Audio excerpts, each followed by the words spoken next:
I might want to do this one. Style is something that is important in terms of identity. If you just sound the same, have the big booming voice, and really don't say anything, I don't think you're going to be memorable. You're now tuned into Bars and Hoops Radio, where the world of hip-hop and sports live.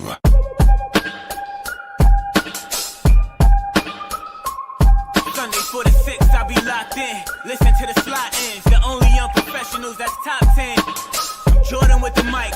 It's different when I write. Why I'm taking your advice if you've been pipping all your life, right?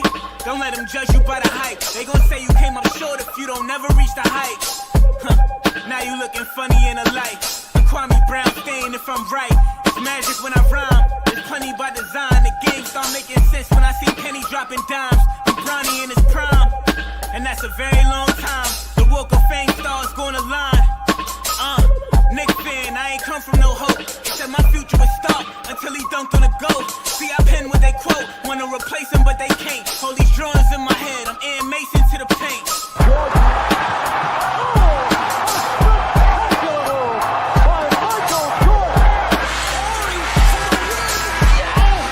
For the first time, American professionals are allowed to compete in the Olympics. They are known as the Green Team.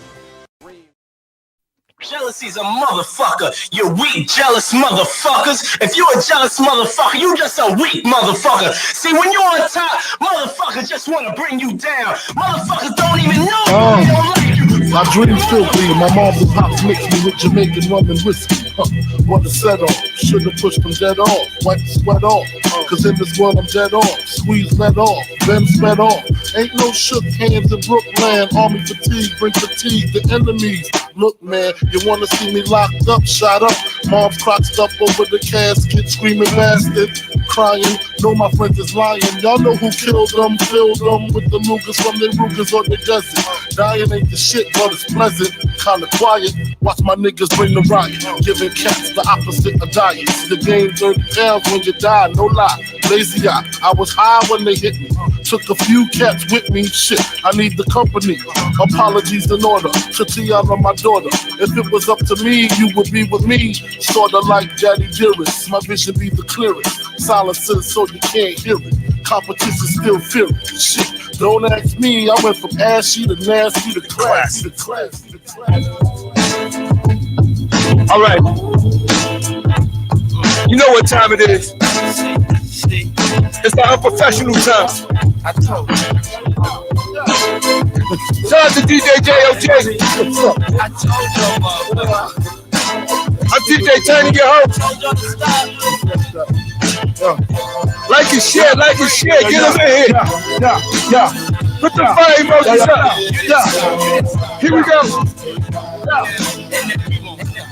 I make your mouthpiece obese like Delarice. When I release, you lose teeth like little C's. Nigga, please, blood flood your dungarees. And that's just the half of my war path. Laugh now, cry later. I rhyme greater than the average player hater. The spectators buy my CD twice. They see me in the streets, they be like, yo, he nice. But that's on the low though. Be the cats with no dough. Try to play me at my show. I pull out 4 foes and go up in their clothes. Short change niggas, snort cane niggas. Extortion came quicker, bought the range, nigga. It still tickle me. I used to be as strong as Triple B, to little C's cripple me. Now I play hard like my girl's nipples be. The game sour like a pickle bee. Y'all know the rules. Move from BK to New Jerusalem. Think about all the planes we flew, bitches we ran through. Now the year's new. I lay my game flat. I want my spot back. Take 2. Motherfuckers mad cause I blew. Niggas envious. Too many niggas on my dick. Shit strenuous. When my men bust, you just move with such stamina. Slugs missed ya. I ain't mad at ya. We ain't mad at you. Blood rushing, concussions ain't nothing. Catch cases, come out frontin', smoking something. Sipping white Russian, bitch in the Benz bumping. I laced it with the basic 6 TVs with system, knocking May shit. Face it, we hard to hit. Guard your shit before I stick you. Before you re-up, wipe the pee up. Mix shots, woke your seat up. Go in the ashtray, spark the weed up. Pay attention. and listen real closely how I break this slang shit down. Check it, my weed smoke is my lie, a key of coke is a pie. When I'm lifted, I'm high, with new clothes on, I'm fly. Cars is whips and sneakers is kicks, money is chips, movies is flicks, also cribs is homes, jacks is payphones, cocaine is nose candy, cigarettes is bones. Rest in peace to Big Al. A razor blade is an ox, fat diamonds is rocks, and jakes is cops. And if you got robbed, you got stuck, you got shot, you got bucked. And if you got double crossed, you got fucked. Your bankroll is your poke, a chokehold is a yoke, a kite is a note, a con is an okie doke. And if you got punched, that mean you got snuff. To clean this to buff, a bull scare is a strong bluff. I know you like the way I'm freaking it. I talk with slang and I'ma never stop speaking it. Extraordinary. Extraordinary. Yo. The trife life for living famous. Busting shots, is dangerous at midnight. We do it right in clear blue light. The trife life, living rough, wearing handcuffs like bracelets. 25 life, we faced it. Got on the run and got wasted. Mad agony having me more vexed. Got me pulling out checks on opposite sex. The cream got me stained for massive bill scheme. Like doing drive-bys and stretch limousines. I got tons of guns. My niggas on the run, pack the nickel-plated ones. Get the cheddar, however done. Cause niggas got dreams. King with the drug sling. Got they brain trained just to sling cocaine continuously. Seriously, my brain blunted. The lie done it. We making hundreds. That's what we wanted. To see my ill mean team. I'm sorry. I had to bring that back. I had to bring it back. I'm sorry. Let me bring it back. Let's go. Take it from the top. The trife life for living famous. Busting shots, is dangerous at midnight. We do it right in clear blue light. The trife life, living rough, wearing handcuffs like bracelets. 25 to life, we faced it. Got on the run and got wasted. Mad agony having me more vexed. Got me pulling out checks on opposite sex. The cream got me stained for massive bill scheme. Like doing drive-bys and stretch limousines. I got tons of guns. My niggas on the run, pack the nickel-plated ones. Get the cheddar, however done. Cause niggas got dreams, claiming king with the drug sling. Got they brain trained just to sling cocaine continuously. Seriously, my brain blunted. The lie done it. We making hundreds. That's what we wanted. To see my ill mean team, senior cream, the infamous coming out of Queens. Yo, check it. Yo, it's P, me and NYD. We put the cheddar together so we can double up OZs and grow like some family trees and beanstalks. Some hustlers, naturally born with street smart. Show karate, it's you and Gotti. You lift the weight, me annoyed. A gem star it down on the plate. The mob niggas living wild outside of New York. Rest in peace, the prodigy. For niggas shook, just let them shake while a coke bake. Chef trip, cook a bowler over the shoulder. With wonders with the hand and pot holder. Solo whiskey rolled over, Rapinoid taking over. You crossed over, then you got bucked in October. November, December, came out the hospital keyed up. Paralyzed from your feet up, now slow your speed up. So recognize and realize I'm not the nigga lie. On the side of me, prodigy, on the strip for who he be. So recognize and realize I'm not the nigga lie. The B-I-G-N-O-I-D, he ripping constantly. Tuned in to Bars and Hoops Radio. The world of hip hop and sports live. What? Mafioso. Rest in peace to the notorious B.I.G. Mafioso. How you figure that your team can affect my queen? Gold and platinum black since I stepped on the scene. Now I mean, keep the scene, jacuzzi full of women. She hitting me and him, much love like Wimbledon. While niggas screaming killer, I'm overseas in my villa. The mama suits nothing killer. Plain switch the plan, cop the Lexus land. See gutter, Rockefeller, 400s and better. Little C's push threes with 5 in his eyes. Knock go cry by Mary Blige. I die for my niggas back to steel. Chicken heads will sex appeal. Reveal sexual acts up in composed act. The chocolate dime, watch the mafia shine. Girls get your own, can't touch a dime of mine. And if you don't stop, then we won't stop. Continuous leader. You can be as good as the best of them, but as bad as the worst. So don't test me. You better move over. You can be as good as the best of them, but as bad as the worst. So don't test me.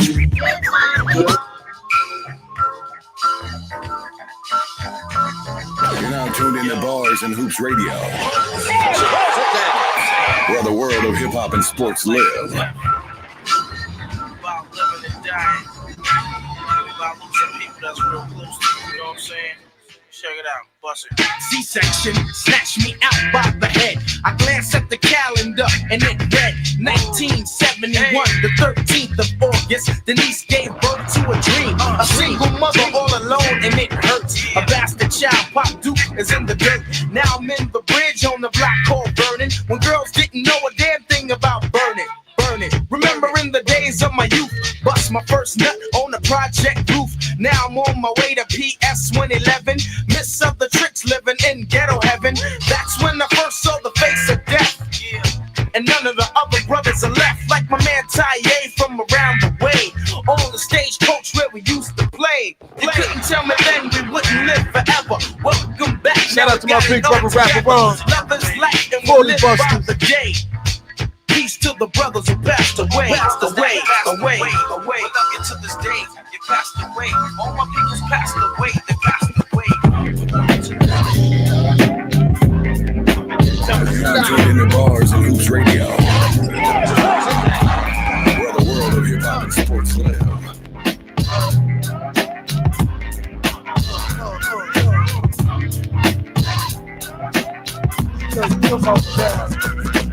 Y'all mythological niggas is comical. The astronomical is coming through like the flu bombing you, and embalming in your crew too. With the musical, mystical, magical, you know how I do. The road attack skills and vocabulary too. All the history of this edition is all brand new. It's through. I'm interplanetary like Doctor Who. So who?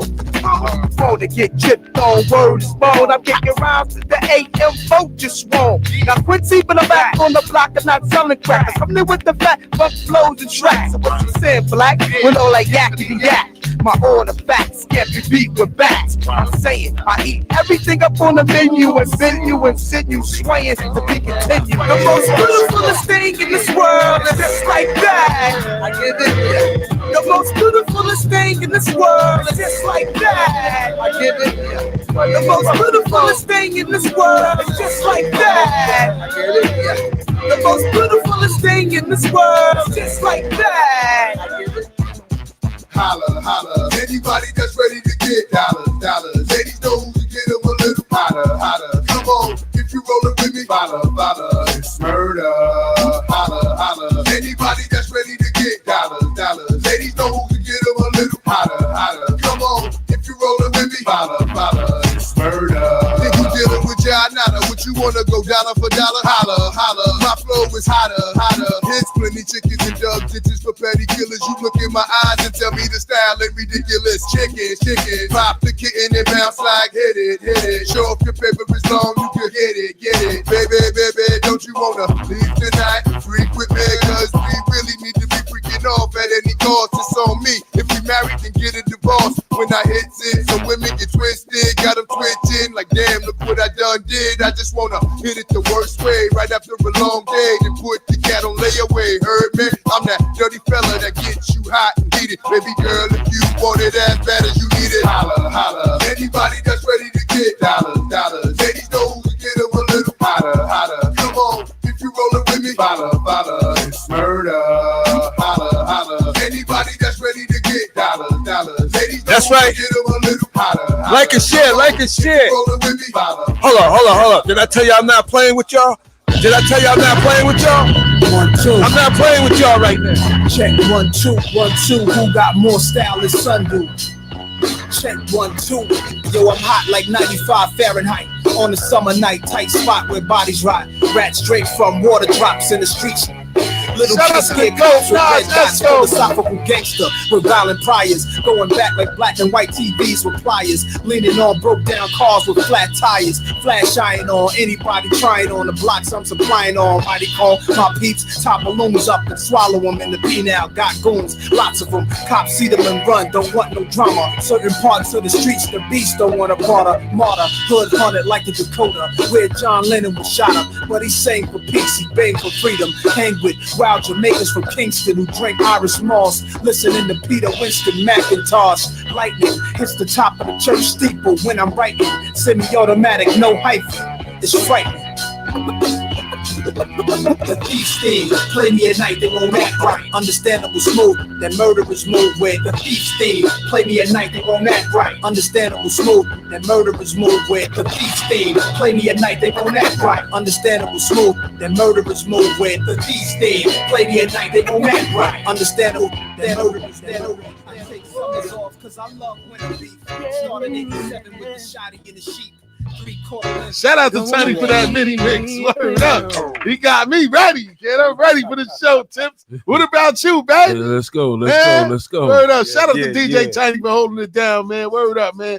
Shout out to everybody tapped in right now live on Bars and Hoops Radio. Shout out to everybody tapped in live on Twitch, YouTube, and Facebook. It is the Unprofessionals every Thursday, every Sunday from 3 to 5. 3 to 5. We live. Word up. You know what I'm saying? For real, man. Y'all see what it is, man. King's Mansion in the building. Word up, man.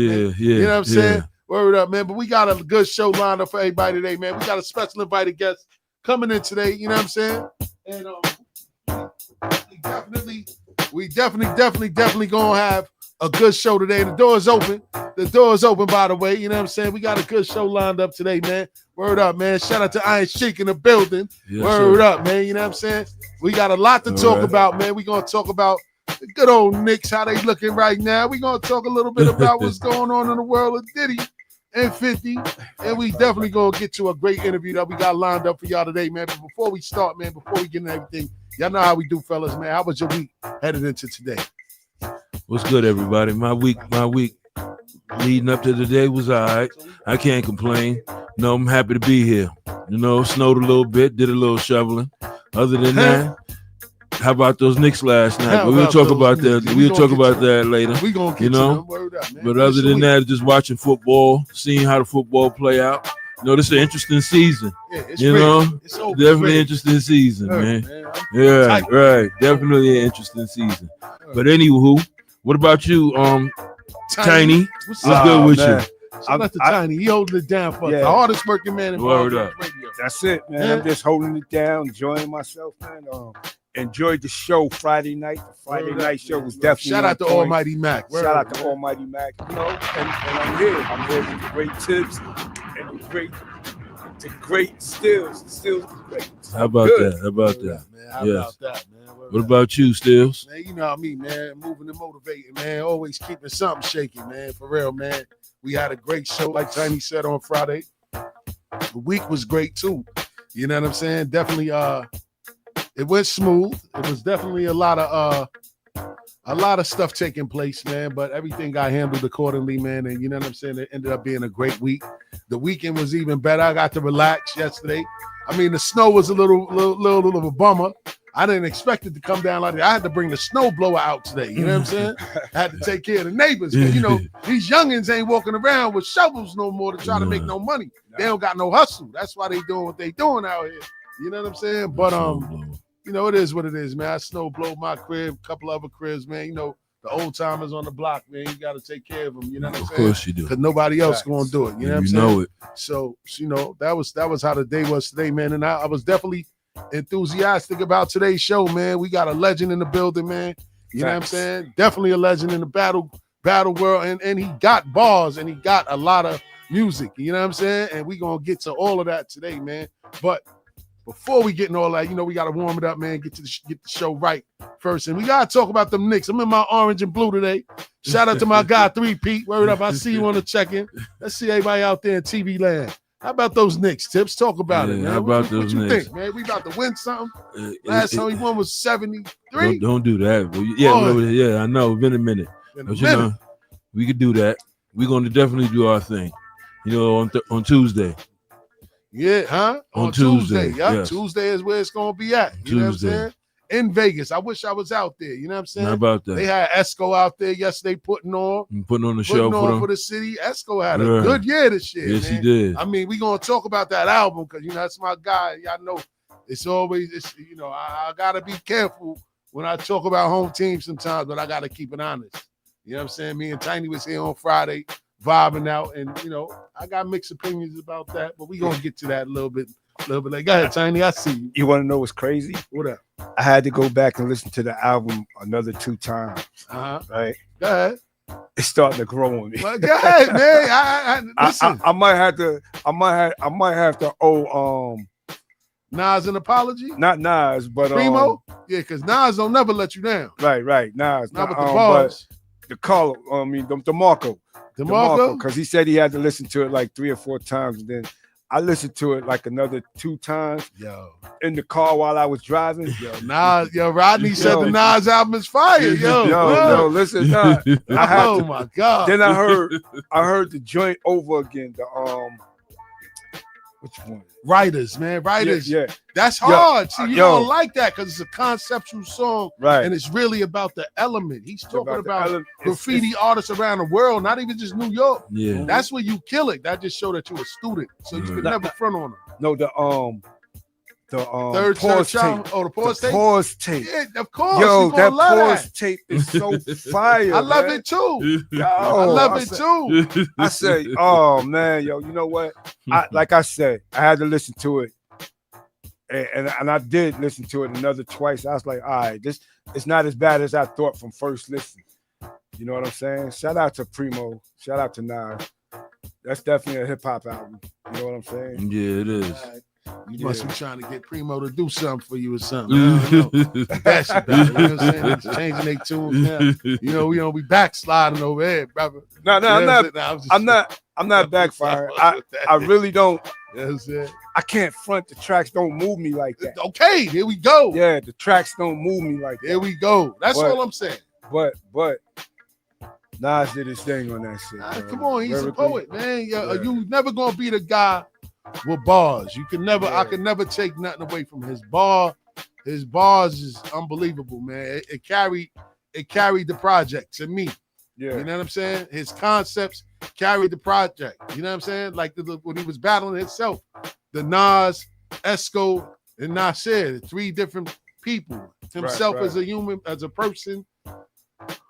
Nasty Nas is the young 19, 18-year-old that came into the game. And then Esco that got the money when he got into the game, and then he lost it for a little while and realized he stopped caring about the music and it was more about money. Right. You know what I'm saying? Like that concept was crazy. And but again, the beat was so dreary and it was like, yo, nah, I can't. But I can't front on the artistry that went into it on his part. But we getting way out of line with it. But anyhow, you know what I'm saying? Let's finish talking about the Knicks real quick, Tips. Like, what you think about the Cup Finals, and what you think the Knicks could do to win this game, man? They can win it. They can win it. Yeah, they're gonna win it. Right, the Spurs just beat the best team in the league. You know what I'm saying? They was 24-1, and the Spurs. But they was due for a loss as well. They was due for a loss. You know, It was Castle carried them yesterday. Shout out to Stephen Castle, man. Shout out to his pop, Stacey Castle. He was slaughtering niggas in Far Rockaway back in the days on the court, too. You know what I mean? Got another one that made it to the league, you know? How about that? How about that? You know?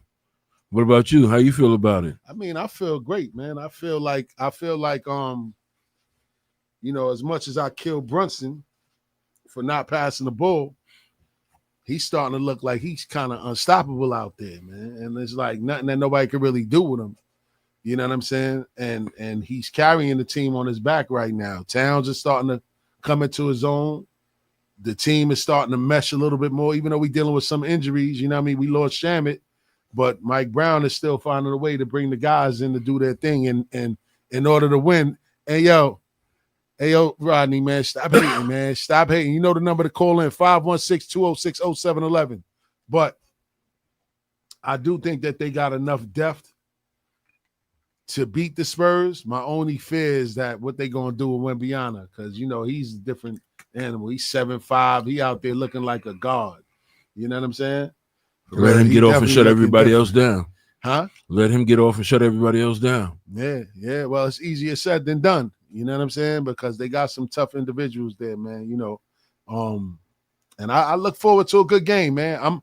I don't know why I'm not as hyped as I normally would be. I guess because the Knicks were so bad for so long. I used to take so much pride in rooting for the underdog. Now they up. I'm just like, all right, it's a natural thing. It's just like how he was in the 90s with the Yankees. I remember in the 80s, the Yankees were terrible. You know what I'm saying? The 90s came around and they went into that dynasty mode. They won a bunch of championships and we got spoiled. But now they on another drought. It's been like, what, 18 joints since they won a World Series? So, you know, it's ups and downs, ebbs and flows with everything. But I think that the Knicks is going to win it. I mean, I hope that sets a precedent for what to see in June. You know, the NBA championship is what I really want to see. You know what I'm saying? But I'll take an Emirates Cup banner in the Garden. Go ahead, Tiny. I see you. I mean, it got so bad that they had a big parade for the Liberty when they won from New York. We had 100%. to win something. 100%. So I'm definitely looking forward to that, man, for real. So now let's jump back over to this Nas and Primo Light Years project. So like Tiny was saying, it did grow on you after like the first or second listen. I guess that the hype was so much coming into the project, right, that my expectations was all the way through the roof, and I was expecting something that was going to be better than what him and Hit Boy did. Yeah, I was expecting that too. And I was expecting it to be like the Illmatic album. I was looking for that. You know what I mean? It's hard to catch lightning in the bottle twice. You know what I'm saying? But I do again respect the artistry behind it, because as I said,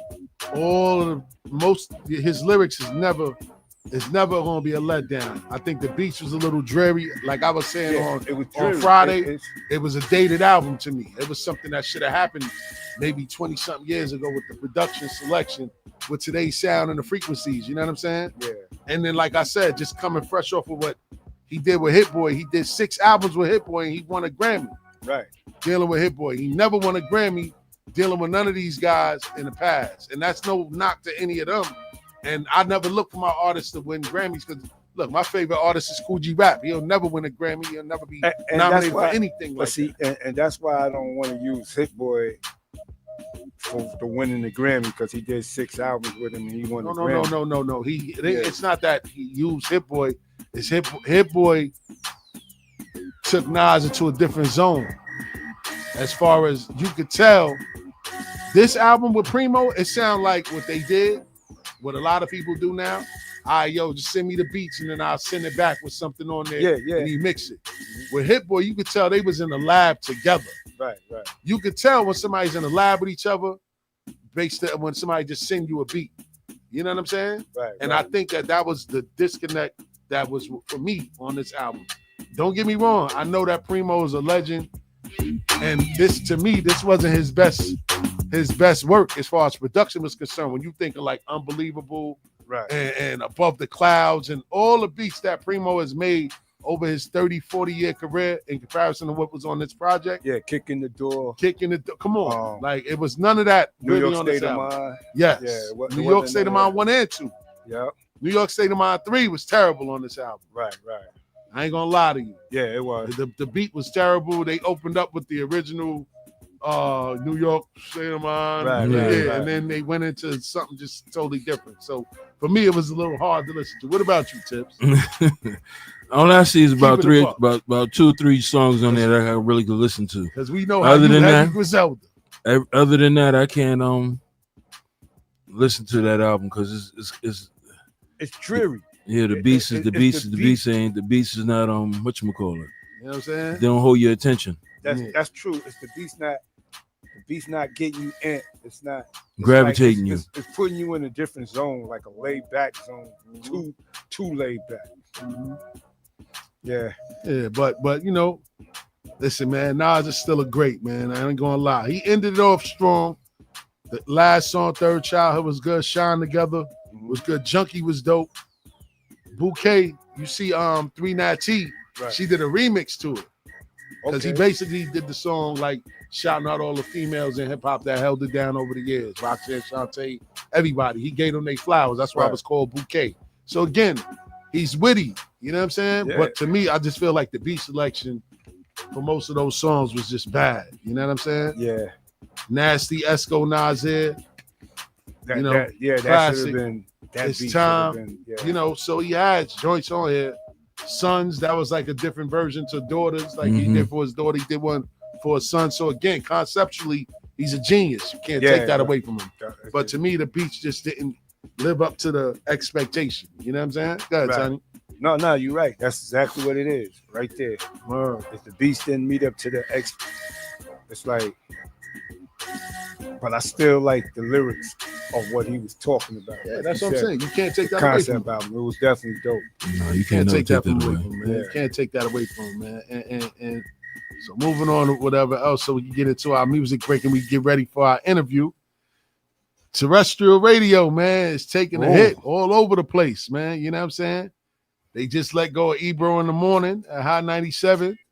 And, you know what I mean? Shout out to Ed Love and Miss Jones, family to the room. They let them go from the beat, 97 point, what was it, 90? Wait, hold up. 94.7. Wait, say that again?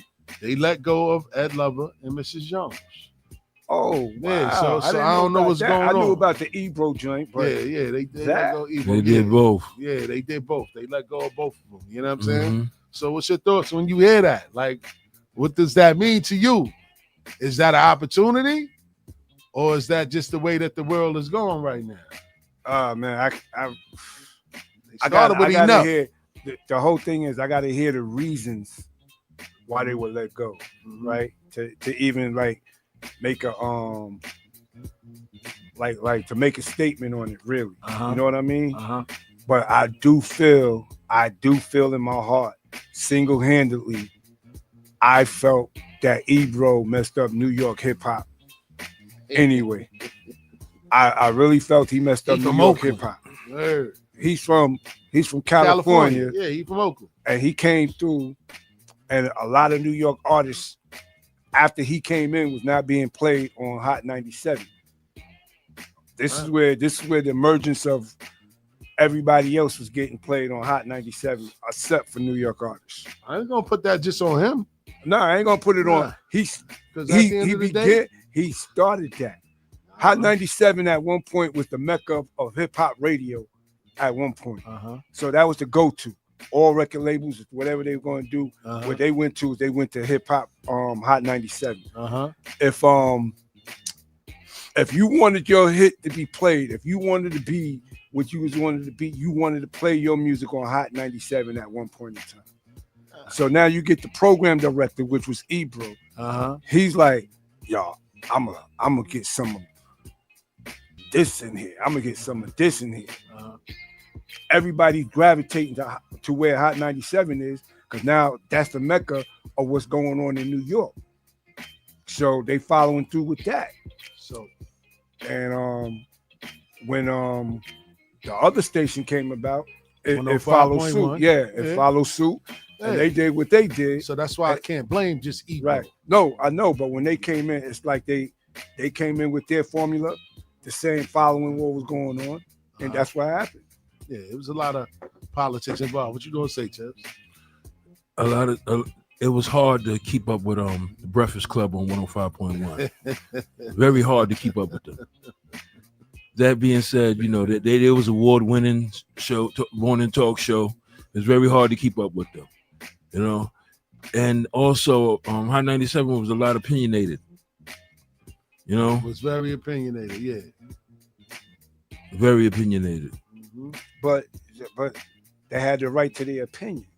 Yeah, that's a fact. You know, they had freedom the right of speech, to their right? opinion. That's supposed to be an amendment, right? Amendment, right? As they call it, right? Yeah. So a right, right? Never turn away music, though. Huh? Never turn away music, though. Yeah. Well, you know, listen, man. But they did turn away, like you said, because you noticed it was some joints that was fire that should have been played on the radio, and it didn't. But they broke through anyway, because you can't deny good music. Yeah. So my personal opinion on it, all right, I'm gonna start with Ed Lover and them first, right? And I love Ed Lover. You know, Ed Lover from Queens. Miss Jones, she from Queens. You know, Ed Lover used to be a security guard in Jackson back in the day. Right. You know what I'm saying? And I used to see Ed Lover all the time in the hood. My point is that, you know, and I hate doing this, but he's been on the radio. He's been in the mix for over 40 joints. You know what I'm saying? Yeah. And they never groomed anybody to come after them, because with this, you got to be able to pass it forward to the next generation and keep it living on. And I don't think that a lot of them did it. And shout out to 3P Rodney on the check-in. He said, yeah, them gatekeepers got to go. Now, I hate to say it that way, but I ain't saying it in a malicious way, because they working for the machine anyway. Right. I don't care about the machine. I can care less about the machine. We going against the grain with the machine. That's why we got a Bars and Hoops radio here. So I could care less about them, and I'll open the doors to any of them that want to come here That's and do right. something They in come a through. heartbeat. Yeah. Don't get me wrong, but I think in the eyes of the powers that be, they've been there a little bit too long. Their message is stale, and they probably wasn't resonating with the youth of today. Music has changed. You know what I mean? I can't listen to 90% of what they play on the music. If it wasn't for Griselda, I wouldn't even be interested in a lot of anything that's coming out now. You hear it every time Tip's got a mini mix. What he got? He got something from our Stove Guard, Benny, Conway. Yeah. You know what I'm saying? It's always, that's what moves me, because that's the era of music that I grew up in, and that's what I like. Today, I can't listen to it. And me personally, I know Bay and Bay Swag. Right. And honestly, I don't play Bay Swag's music, and I know his father. We don't. His father's in jail right now doing 89 years. Right. And I don't play his music. And it's not that I'm being biased. And I just don't. That's just not my cup of tea. Mm-hmm. You know what I'm saying? I don't do it. I can't do it. You know what I'm saying? But I don't knock it. But I just can't do it, and I can't get with it. But that generation and that demographic is what's pretty much controlling the airways right now. And you got to look at the fact that there's an emergence of social media now. People don't need the radio anymore. Right. You know, or traditional radio. You got internet-based outlets like this. You got satellite radio. And now you got social media, TikTok, Instagram, Twitch. You got all of these outlets now where you can basically move yourself. That's why you're not really hearing about artists signing deals anymore. Nah. Every artist that we had come up here, whenever we asked them a question about would they rather be independent or have a deal, most of them say, I'd rather stay independent. You got more control over what it is. You control your destiny. You can go sell music out the trunk of your car if you got a following on social media. And make more money. Make more money. And the advertising dollars are changing now. They're not really going to the radio now to get their source of information anymore. They go on to social media. This is why $1 million a game is to get paid. This is why Joe Buttons is getting paid right now. This is why Mav Hoffa at one point in time was killing, because now the advertisers are going to where the traction is at. The traction is on the internet, social media. So right now, we at a point where we got everything in our hands if we put everything together the right way and put it together. The right way, and we can You know really blow out the water. So I say that to say this, but it's unfortunate that, you know, a couple of pillars in the hip hop industry lost their job, but I don't think it's going to be long before they find a landing spot. But they You know what I'm already saying? got other jobs. Though. Yeah, that's the facts. thing. They just losing this.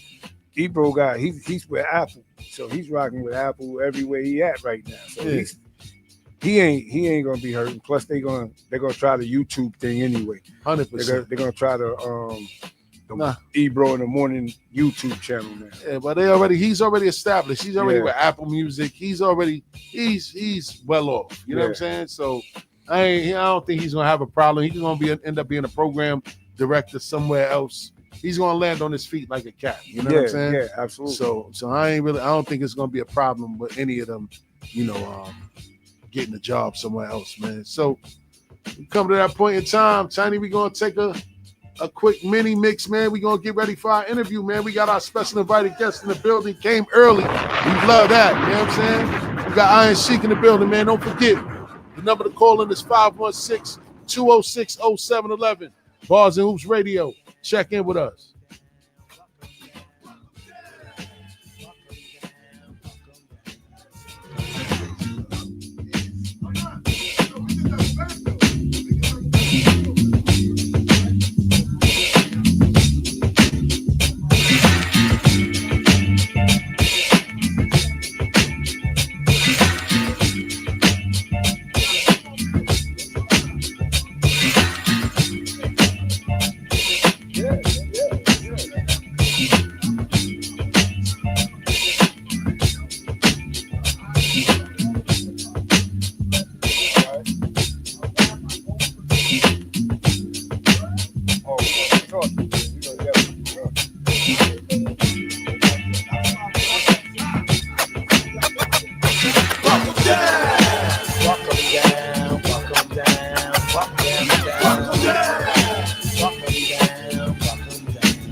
Yeah. So, you know, but yeah, You're now tuned into Bars and Hoops Radio, where the world of hip hop and sports live.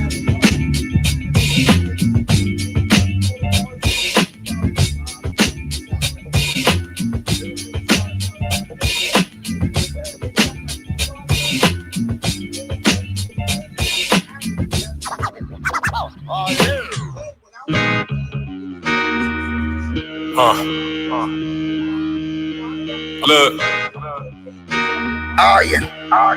Look. Invincible jogging.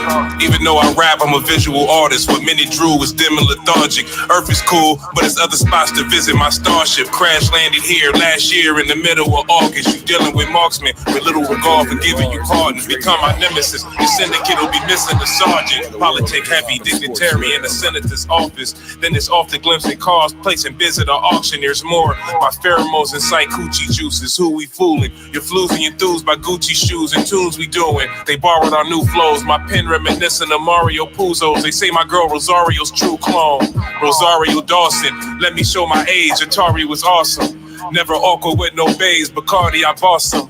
Never walking with no lanes, Ferraris on Slauson. Another extra from the great, Lombardis I floss them. Can't hear your heckling from the graves, those bodies I chalk them. What you expecting from my page? Are you not entertained?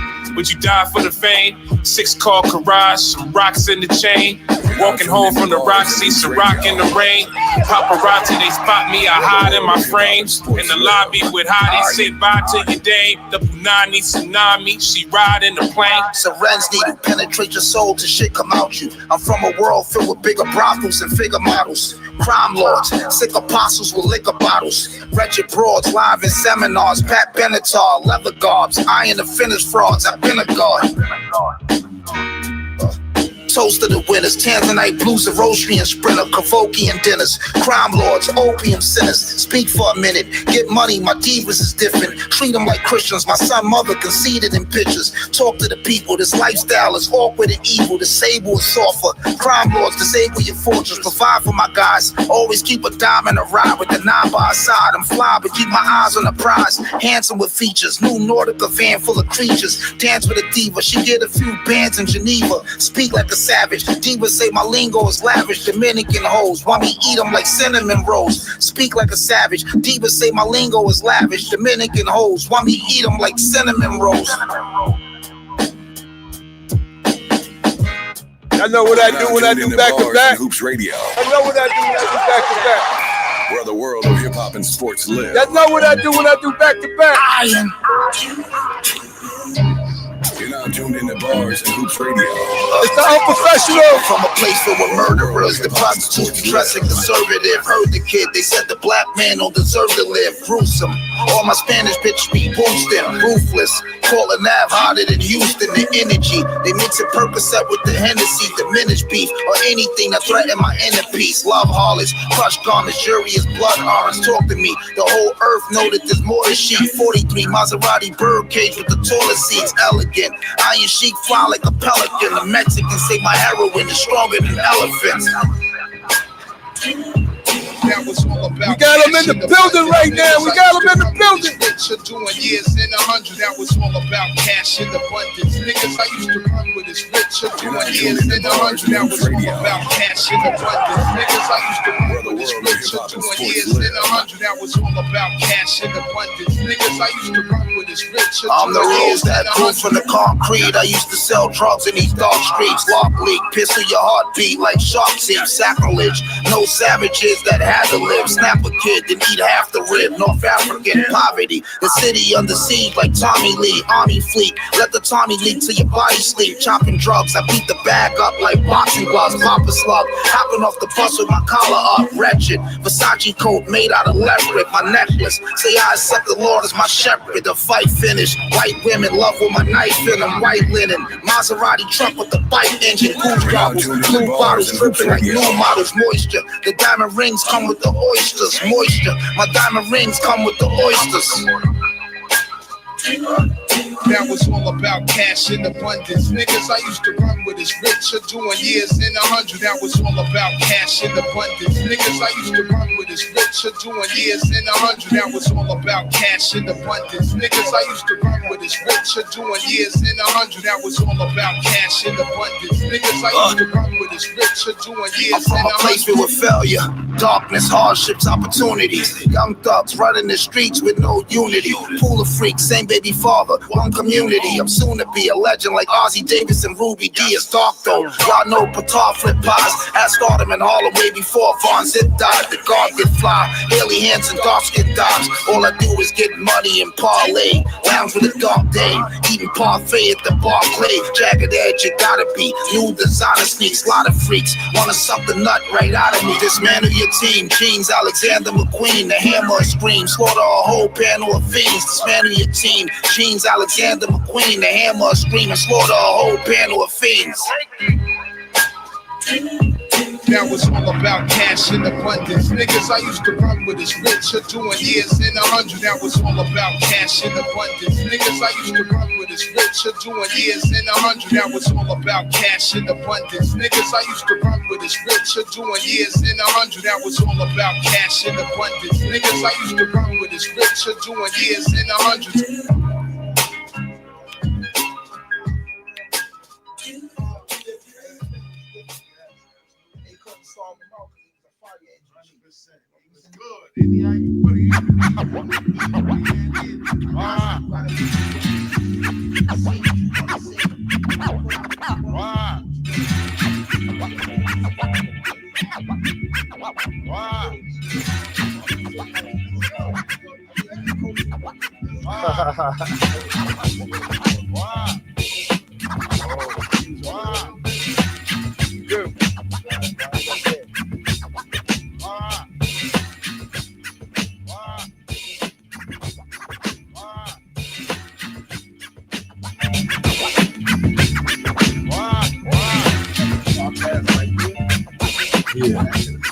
Back to live action, yes sir. Word.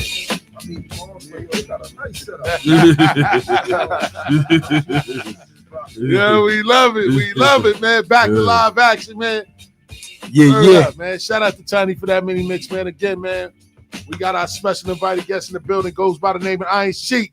You know what I'm saying? Y'all already know what it is.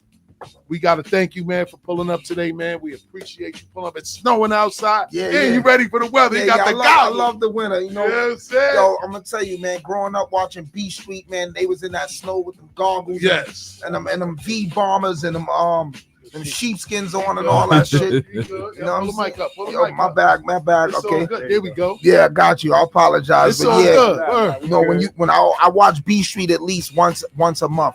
Because I know Lee. I know Lee personally. Lee from B Street. Yeah, that's my man. Yeah, so yeah, but how in the 80s they was in the snow with the goggles and all that on. Yes. You know what I'm saying? With the Sherlins and the sheepskins and the V-bombers. You know, it's nostalgia. I love winter, man. When we was little, the snow used to be like 8 feet high. 100%. And we still had to go to school though. Play football and do all that. We playing tackle with no equipment. Easily. Yeah, hard tackle. These kids now, I don't know. Yeah, they different. Yeah, man. Word, man. In the water. But talking to kids, Yeah, man. So listen, man. Again, man, we appreciate you pulling up, man. So for those who don't know who Iron Sheik is, man, tell them who you are and where you're from. From the South Bronx. Shout out to the South. I'm from 156th Street and Cortland Avenue. That's a legendary neighborhood. It's a strip. I call it the Gaza Strip. Let me just give you brief history. Said the Gaza Strip. Yeah, because they've been wild since the 60s, right? Wow. So I'm going to give you brief history. We're going to go hip hop first. I'm third generation. First generation is KG from the Cold Crush Brothers. Shout out to KG. He's from my projects. Shout out to the Cold Crush Brothers. Yeah, second generation is Cool Keith, ultramagnetic MC. He's second generation from my hood. Him and DJ E. Kim, the legendary DJ E. Shout out to DJ E. Kim. Right, so they both from my projects. I'm third generation, and P is fourth generation. P is from my building. I watched P grow up. And third and fourth and fifth generation right now is the drill rappers, B Love, Booba Savage, Shy K, CJ Goon, like drill rappers. But B Love got a hit Yeah, him and Shy K, they both had got signed. But that's what hip hop. Let me give you a little brief with the basketball. Walter Berry's from my neighborhood. The legendary Richie Adams. Richie Adams got drafted to the Washington Bullets, but then he killed like a young girl and got mad time in jail. Yeah, because he was chemically codependent. You know what I'm saying? We got Richie Adams. We got Willie Colon, who played for the Pittsburgh Steelers. Then he went to the Jets. Now he's a commentator on ESPN. But Willie Colon is from my projects. You know what I'm saying? We just going positive. JJ from Good Times is from my projects. Yeah, he from Melrose Projects in the Bronx. Yeah, once he got on Good Times, he never came back though. But my grandmoms and them remember him. They like, yeah, JJ from this building right here. But JJ, when if you research him and Google him, where JJ from Good Times is from and all that, Jimmy Walker. He's from Melrose Projects in the Bronx, right? So we got JJ from Good Times and from my projects. You know, when it comes to graffiti, we got the legendary Zim Mad and CBS crew and Sexer. SEXER for those who into graffiti. You know, there's a lot of other people, man. You know, I can go into. We was loaded with kingpins. I don't want to go left. You know, I don't want to go that way. So that's why I went to positive. That's why I kept it positive. You know what I'm saying? Then we got a kid named Michael Johnson from my neighborhood. He became a major video game designer. And he was designing video games. He had his own video games. And he's already a legend, but he moved to Cali to Silicon Valley and all that, and never came back to my neighborhood. Out there, that's tech country. Yeah. Once he got out there, he got him a Snow Fox. They got like 4 kids together. They married and they just travel the world. Yeah, he got him a Snow Fox. It tapped in last minute. Yeah. He went to the mountains and got him. Got him a Snow Fox, and they just straight travel around and they do good. Shout out to Michael Johnson, man, Smitty little brother. Yeah.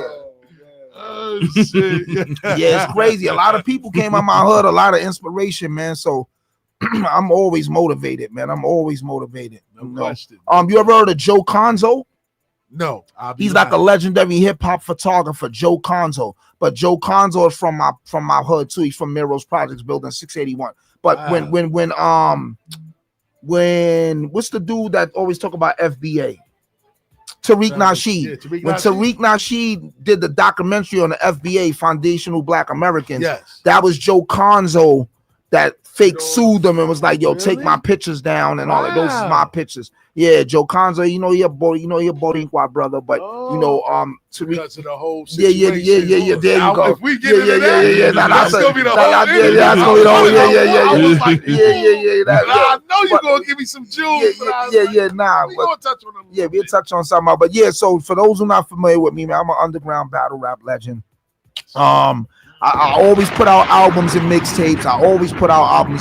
Even when I battle rap, like that was the protocol in 2005, 2006, 7, and all that. When me and Loaded Lux and all of us, we know we got a battle coming up.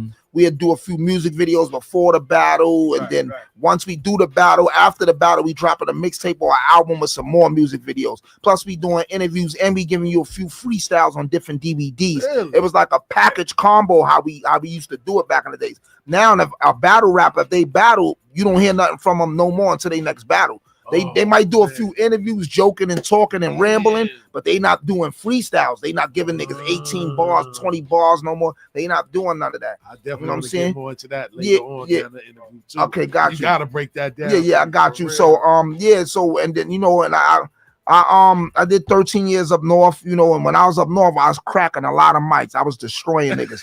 Bro, shout out to my brother Stymie. He said, "Yo, Iron, that's my guy." Well, every jail I went to, I was in 5 maxes, 4 maxes, because I don't count Southport. That's a box. But I was in 4 maxes and like 12 mediums. You know what I'm saying? I was in Green and 9-7, me, Max B, Shay Davis, Hell Rel, Dimes the Bully, LAR, Lucky Dawn. It was so many dudes throughout my bid. I ran to in every jail. I was in Auburn with H Money Bags. That was with Memphis Bleak and all them. Yeah, he shouted me out on the Math Hoffa show when he did his interview with DJ Cannon. But I was going bonkers up north. That's how I survived. I was cracking niggas for cartons. Yeah, you think you nice, bro?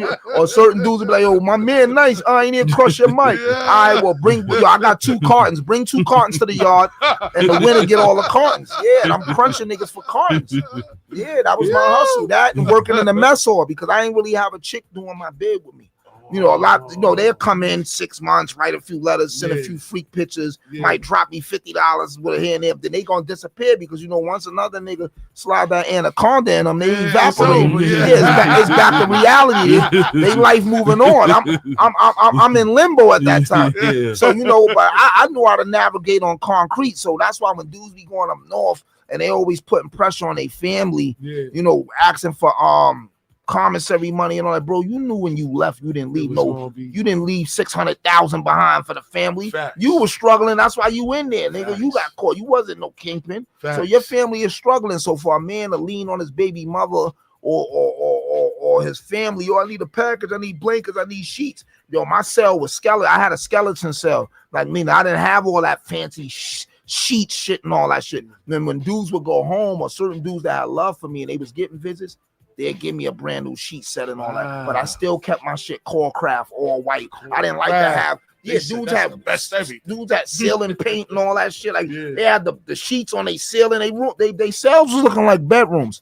I said, oh, this nigga comfortable. I'm never comfortable. Once I maxed out, I ain't never been back. I maxed out in 09. I ain't never been back. That's what's up, man. I've been home 16 years, brother. My back, I ain't mean to rent. I'm gonna give it to you. We gonna vibe. We building it. I love it. You know what I'm saying? We definitely building for real. So who were some of the artists that you studied early on that shaped your sound? So I always tell people. So these is my influences, and I always say this. I'm gonna never change this. My top 5, no specific order: Cool G Rap, Rakim, Chaos One, Big Daddy Kane, and Slick Rick. Right, but the honorable mentions will always be Scarface, LL Cool J, and Chuck D. Wow. Right now, if you want to add just all 8 of them, those are the most influential ever. Because even though Rakim said he was inspired by Melly Mel, I go by, like, in martial arts, you got a thing called lineage, right? So if I say I know martial arts, who's your lineage? You know, and I might be like, oh, Moses Powell was my teacher, and then Moses Powell master, right? That's called your lineage. Same thing with the blood shit. Yo, who brung you home? I might be like, Hoops and Bars brung me home. Then they be like, who brung Hoops and Bars home? Oh, the New York Mets brung Hoops and Bars home. You know, so it's called a lineage, right? It's your tree. It's your tree. Like who enlightened you? Like your enlightener. Same thing. Yo, your star God of law enlightened me, and whoever enlightened him, right? So Rakim said Melly Mel inspired him. But the dudes I named, especially the first 5, Rakim got the most students, right? Rakim influenced a lot of dudes. Pun, Nas, all of them always say Rakim and G-Rap. 100%. But Rakim has the most students. G-Rap has a lot of students. Before, when I did an interview, I said Big Daddy Kane only had 1 student, which was Jay-Z. I take that back. He had Jay-Z, Granddaddy IU. He had Father MC. Rest in peace, Granddaddy IU. He had Father MC, and he had a few other dudes, right? And I gotta pause for 1 second because I gotta give my man over there his flowers. The 2 people that you named, he was around them a lot. Granddaddy IU, oh man, and Chuck D. Yo, hold on. So I'm gonna go back to what you saying. Who influenced me? Yo, when he came out with that shit, let me turn his phone off. They bucking. When he came out with that shit, cuts is tasty, smooth as Cal Basie, right? and then he had that little Kim beat first. He had the little Kim beat first. No time for fake ones. That was his beat first. That was his beat. No time for fake ones, right? But and then he had the shit that you is so smooth, right? Bismarck brung him out. He was like Bismarck artist something, bro. Bismarck did bring him out. Bismarck brought who out? He put Granddaddy IU on. So at that time, I was at a good place in life. I was a young nigga. I was getting a lot of street money, and I was popping a lot of bunnies, right? So, Granddaddy IU holds a lot of weight to me. He's a cult figure. He's what you would call a known unknown, right? Because he was known. Those who need to know him. But a lot of dudes wouldn't know him if you mention him, right? Understood. And he's highly underrated. but he wasn't a game. He's highly underrated. So rest in peace to Granddaddy IU. But these dudes always got the most students. I said it. Even KRS-One, he got, you had Just Ice, and he influenced Fat Joe in a way, and different rappers. But Slick Rick is the illest storyteller. You see his influence all inside Ghostface. And then you see Ghostface influence all inside Westside Gun and Action Bronson. So Action Bronson and Westside Guns is grandkids of Slick Rick. Because Slick Rick is Ghostface father. So I like how you break it down. I like how you break it down. You know what I'm saying? So the same thing with Rakim. They was calling Nas Baby Rakim, right? And then they was calling Ali Vegas Baby Nas, right? So that's my I remember you said that. So Ali Vegas is a grandson of Rakim, right? So I'm a grandson of all the five I named. But even though Chuck D influenced me too, and Scarface, because Scarface is, I consider him the king of the South. I don't care who come after, who came before. He's the king of the South, and he had dark music. I call my music dark soul, right? And Scarface had that dark, depressing. It was reality on. 100%. You know what I'm saying? He went through a lot of dark shit. 100%. And then Chuck D, he's underrated, but when he said well, I'm badder than bad because the brother is mad at the man for the fact he's corrupt like a senator. So on a roll and you treat it like soap on a rope, and the beats and the rounds is so dope. Yo, his shit, building a camp for the brothers and sisters. Yo, fam, when people say, oh, rap now is negative, it influenced dudes to do crime and kill people. That's a lie, because in 88, during the height of the crack era, they was killing niggas, the public enemy. When you see New Jack City, they was pulling up listening to Public Enemy. Niggas was listening to Run DMC killing niggas. So it was positive music. It was more of a balance, but it wasn't no. All right, so let me say this. So when dudes like, oh, the music is influencing the kids to kill. So then what was Nicki? All right, what was Frank Lucas, Nicky Barnes, and God Fisher and all them listening to? When all them dudes was killing in the 70s and 80s. Isaac Hayes. Bro, it was Blue Magic, the 10 Prees, OJ's, Spinners, and all that. It wasn't no rap. You know what I'm saying, bro? It wasn't no rap. So even when you see Blue Magic did the James Brown did the Black Caesar soundtrack. Yeah. Because these are my 3 greatest hip-hop albums ever. I don't care what nobody says. James Brown, Black Caesar soundtrack.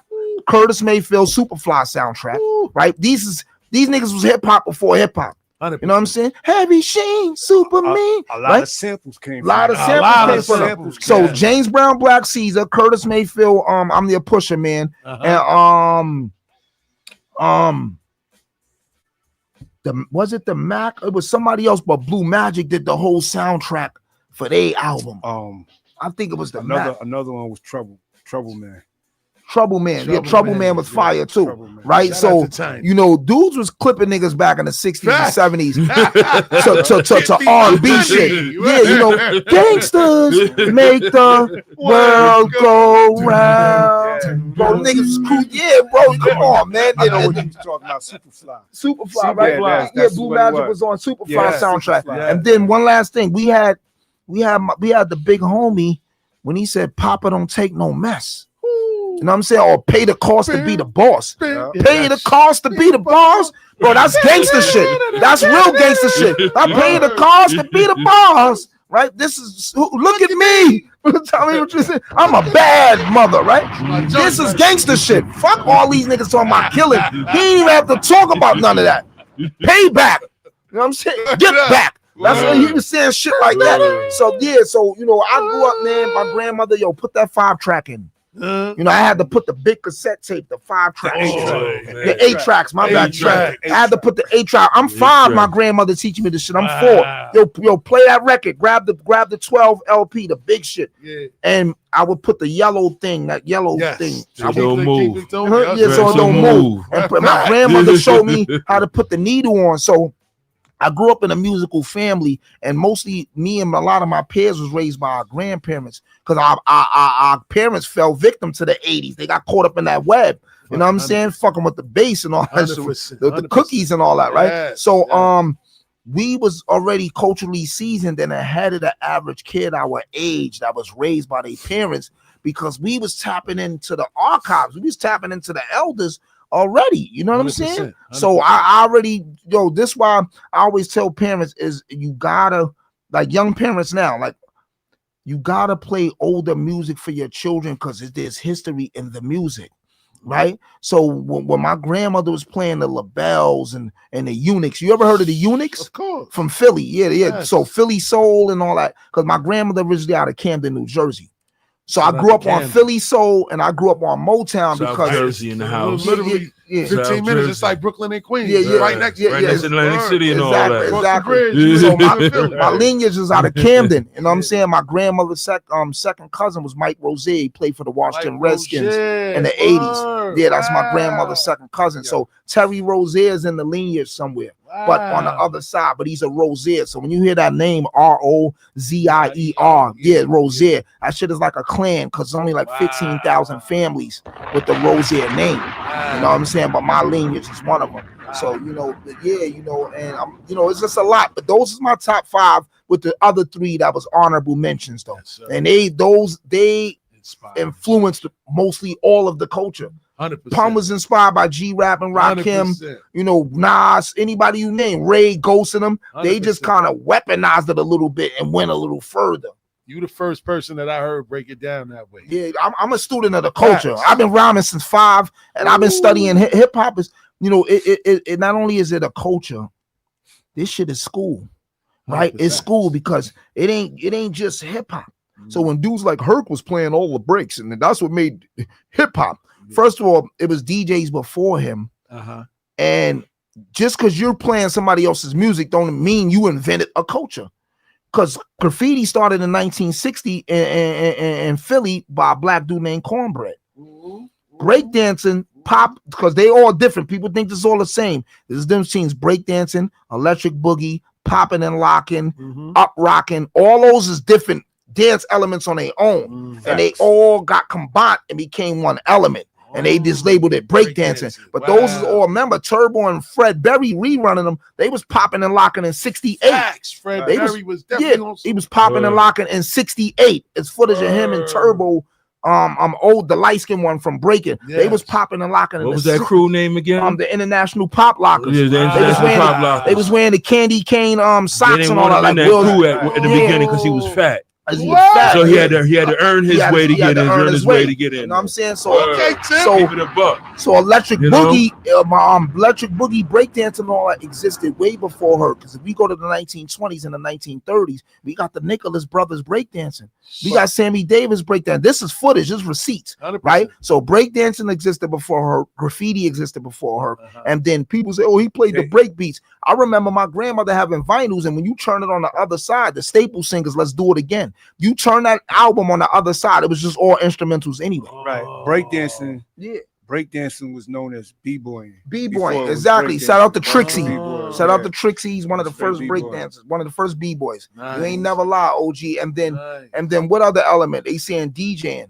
Rest in peace, DJ Mario. There was mad DJs, disco, Pete Jones and all them dudes. You know, there was DJs before Herc. So, like, there's a lot of shit going on, but I study this shit, and this is my culture. This is why I get mad when certain people infiltrate and milk the culture and leech off this shit. What they said about Herc, what they said actually what came out and was said about Herc recorded the first. Yeah, the first thing. That don't make it. That don't mean you invented something. You recorded it. You didn't invent it. It was just on record, on record. That he recorded hip hop in the party and stuff like that. That he's the only one that recorded that. Not the only one, but he was the first to record what it looked like back in the days when he was cutting. No facts. Facts. That's what that was. This is why. This is why, like, it's important. People got to just study this shit. People come in here and they envy. People come and they envy the culture and they just want to come in and benefit off of it. They just want to benefit off of it, but they don't even be knowing the science and the history behind it. Yeah, and all that. This is our shit. This is our blood, sweat, and tears. We built this shit out of struggle and oppression and poverty. Not just hip hop, rock and roll, blues, bluegrass, soul, Chuck Berry and them, Big Mama Thornton, Big Mama Thornton and all them. Like, you know, she's the godmother of rock and roll, Big Mama Thornton, Chuck Berry. Yeah, Chuck Berry's the godfather of rock and roll. So, you know, we come on, bro. Like, but let's talk about it. Next question. Yeah, so I can elaborate on everything you ask. I deep dive, champ, because I study. Like let's do it. You knocked out a couple of my questions that I had. Okay, got you. So that's good. So when did you first realize that you wanted to make records? So when I was 5 and I was rapping, my rap name was J Ski, JSKI, right? Everybody had a ski. Everybody had a ski or Starock or La Rock, right? La Rock. Yeah. So it was these dudes that used to come to my neighborhood. Rest in peace, Pre-Sweet, aka Pretty Priest. Pre-Sweet is a graffiti legend. His name was all over the trains. Pre-Sweet, TR Nation. They was called TR Nation. Okay. So they was their own nation. They was like it was no disrespect. I just want to put it in a way where y'all can understand. It was like a Timu version of Zulu Nation, but they was official though. Flasher and all them.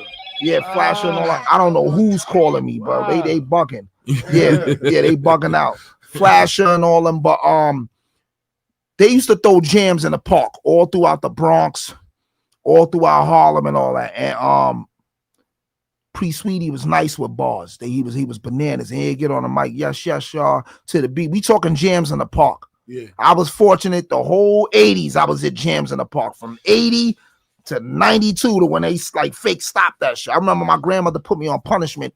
And when I came off of punishment, because I was like on 6-7 months punishment, I came back outside breakdancing. They're like, nah, that shit is over. It's the WAP.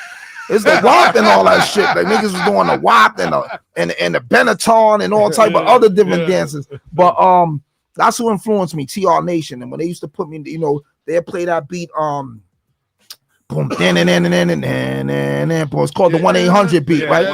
Yeah, they used to play the 1-800 beat, right? So so I do my, you know, I have my first rap, you know. And that's my man. Rest in peace to him, because when I went on Sway in the morning, he was the DJ for me and Mav Hoffa. He played the beat, but me and him had a great Talking Shady 45 that day for like an hour. But shout out to Rest in Peace 45 King. But when they played that beat, I had my first shit. I'm bad, super bad, never sad, always glad. Even if my mom and dad told me when I was a little lad, sweet to the beat that make your feet move 7 days a week. You know what I'm saying? So I, you know, that's when dudes was doing out. I'm fly, super fly, always fly. When I'm fly, ladies see me driving by. You know what I'm saying? Kumo D shit. Yeah. Kumo D was on that shit. He was on that shit. So that's what influenced me, man. I was born in the culture. Like Cold Crush was coming to the jams in my projects, because KG from the Cold Crush Brothers is from my projects. And then when my guy came out with MC Ultra Monati. You know, when Kool Keith dropped that, he had Kool Keith from my projects. So the first shit he had was Ease Back. I'm sonically, high bionically, for you dummies, ironically stupid. What are you, Cupid? You stole my rhymes and then you looped it. Going back this way. So I'm growing up in this shit. I'm in the midst of this shit. So yeah, that shit just was in my genetic code, bro. Like, all right, I've been rhyming since 5. Nah, he did. I love it. Right? So obviously, you had to be a huge fan of wrestling growing up. Because Iron Sheik. You know what I'm saying? Iron Sheik. And then you say your alias was Abdullah the Butcher. So how did that all come So you know, I'm fourth generation Muslim, right? Yes. I took my Shahada kind of like under an Islamic code. They are known Islamic code. They don't exist no more. Me, Sean Price, MF Doom. Rest in peace. Yeah, rest in peace, Sean Price and MF Doom. We all was Ansar Muslim. Jazzo that was down with Jay-Z was down with. Tragedy Gaddafi, everybody was fucking with Malachi Z York back then. Yes. All these fake conscious niggas on YouTube that they using a lot of his blueprint, the 100%. Anunnaki, the aliens. He was talking that shit in 79, 82. 100%. Niggas thought he was a weirdo. 100%. Now you got all these dudes out now. They act like they super extraterrestrial experts and Brother Polite and all these funny niggas. You know, he in the can right now. Yeah. He in the can following fam in the can. You know, they Malachi Z York in the can. Yes. So the information was good, but the individual was bad. Yes. Right. So I said when I was up north, when I was in prison, my nickname in jail was Man Child. I'm the original Man Child, right? It was like 3 blood niggas that came after and jacked the name Man Child, but they got slices on their face. They got cut. You know, they was caught, you know, you had that Latin King blood war from like 93 to like 201, 22. So people used to get it confused. So I said, you know what? I'm gonna just start using my Islamic attribute. So my attribute was Sheikh Abdul Rahim. Abdul Rahim is still my last name for my attribute. But then when I started going to the yard and lifting the earth up, you know what I'm saying? The Muslims was like, yo, you a strong brother, man. You strong like iron. Your name should be Aziz. Your name should be Aziz. I'm like, nah, I like iron, though. It can go on the front of the Sheik. And then I'll run with the Iron Sheik because Iron Sheik, the wrestler, was Muslim. You know what I'm saying? And then one day I had beef with a dude. The nigga was my bunkie, and he went through my Bible. Up north, we use the Bible as a phone book. So you have all the phone numbers and the addresses in your Bible. But he just picked a random number. But just so happened, he called my mom's, right? So, yeah, now look, my mom's is 15 years older than me. My mother had me at 15. Rest in peace to my mom's, right? So she sounds young. So he calls the number. She accepts the collect call thinking he's me, right? Check this bullshit. So one day I call my mom. She like, yo, you know a dude call me from there? I'm like, what? She was like, yeah, he asked me to come see him. My mother from the street. Listen, my mom's from the street. My mom's like my big sister because my grandparents raised me. But my mother was like my sister. So she's like, yeah, the nigga was hollering at me, talking about when I'm going to come see him on a visit. He gave me his name and numbers. I said, what's the name and numbers? It was my fucking bunkie. So anyway, at this time, I didn't have a poker. I paid the nigga in the mess hall. I got 8 pack of cigarettes for you. I need a fork. And the nigga gave me the fork. And I stabbed my bunkie up with a fork. Right, I stabbed because I know martial arts anyway, and I box. So once you hit the pressure points, you know what I'm saying? Ain't no muscles in your cheekbones and your temple. So anybody stabs him up with the fork. So my Muslim brothers was joking like, "Yo, this nigga's Abdullah the Butcher," because you know Abdullah the Butcher, the wrestler, always had the fork. 100%. Yeah, so I'm like, oh, I'm jacking that too. That's one of my AKs. Oh, Iron Sheik Abdullah the Butcher. You know what I'm saying? And then both wrestlers had the curl up boots. You know what I'm saying? So now let me give a little backtrack history for those who be like, yo, he got his name from Iron Sheik the wrestler. Iron Sheik the wrestler ain't even the first Sheik in wrestling. Really? No, the first wrestler name is the Sheik. He came out in 1959. He was stabbing niggas. Yeah, him and Abdullah the Butcher got mad matches together, but it's the Sheik. After the Sheik, then it's Sheikh Adnan al-KC, another wrestler. Then it's Iron Sheik. They had to make him the Iron Sheik because of the reason where it already was a nigga called the Sheik. And he wore the pointy curled up boots. You know what I'm saying? And he was tougher than Iron Sheik the wrestler because he was what you call a bruiser.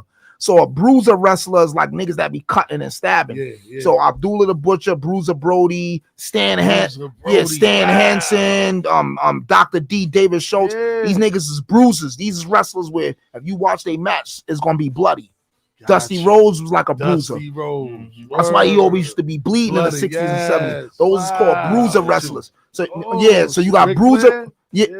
So you got bruiser wrestlers, you got technician wrestlers, right? And then you got brawlers. Hulk Hogan's he's garbage. He's like a brawler. He's a gimmick. He's a gimmick. That's why Bob Backlund didn't want to lose the belt to him because he like this nigga's not a real wrestler. Get a real wrestler, and I'll lose the belt to the real wrestler. Because Bob Backlund was champion for 6 years. So they say, all right, we gonna get Iron Sheik because Iron Sheik was a real wrestler. 100%. He really wrestled. He was a bodyguard for the Shah of Iran.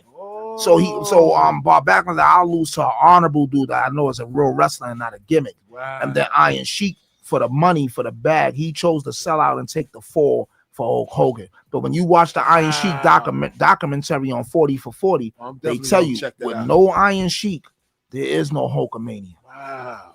There is no Hulkamania. Hulk Hogan's not, because Hulk Hogan's a gimmick. He's like a paper champion. Yeah. You know what I'm saying? But technician wrestlers like Bret Hart, Kurt Hennig, Mr. Perfect, Rick Martel, and all these niggas. Rick Martel. Yeah, all these niggas is technicians. You know, Mil Mascaras, Man of 1,000 Masses, Great Muda. These is technician wrestlers. Yeah, these technician wrestlers. You know what I'm saying? So it's different levels. But that's how I got the Iron Sheik name up north from, you know, lifting the whole yard up, you know, squatting heavy, flat benching heavy. I'm 24, but I'm doing like 405 on the incline. I was like 250. I was going crazy up there. You know what I'm saying? I always, but Ramadan every year always kill me and then drop me back down. That shit depletes me because I originally have a fast metabolism, so I'm originally a slim dude. So, but from working out, you eating, all I'm doing is eating and sleeping. Jack Mac oodles and noodles, sleeping. Peanut butter and honey sandwiches, eating, sleeping. Yeah, because I wasn't. Niggas was. Niggas was spanking themselves. I still eat peanut butter and honey sandwiches, but dudes being in the bathroom stall spanking themselves and themselves spanking themselves. I didn't fuck with that. Once your body get a certain amount of testosterone, it's gonna release on its own.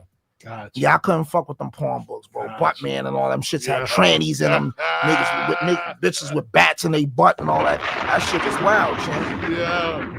So let's switch gears. Yeah, let's switch gears. Let's do it. Let's go. We're gonna take it to one of your songs, man. You know what I'm saying? All right, let's do it. We're gonna go into Lemonade, man, by the Iron Sheik. Man. That's why I gotta do a video of that. I gotta do the number to call in is 516-206-0711. Bars and Hoops Radio. Check in with us. Gods don't mingle with the mortals.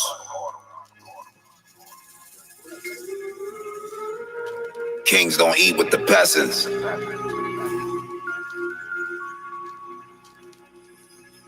The only time wise men hang around fools is when they educate them or enslaving them.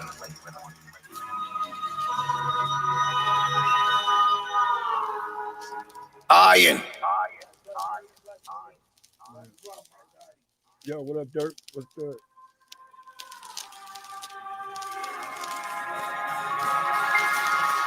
Obsession.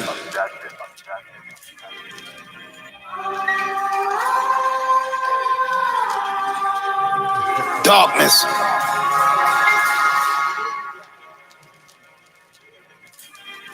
Benevolence.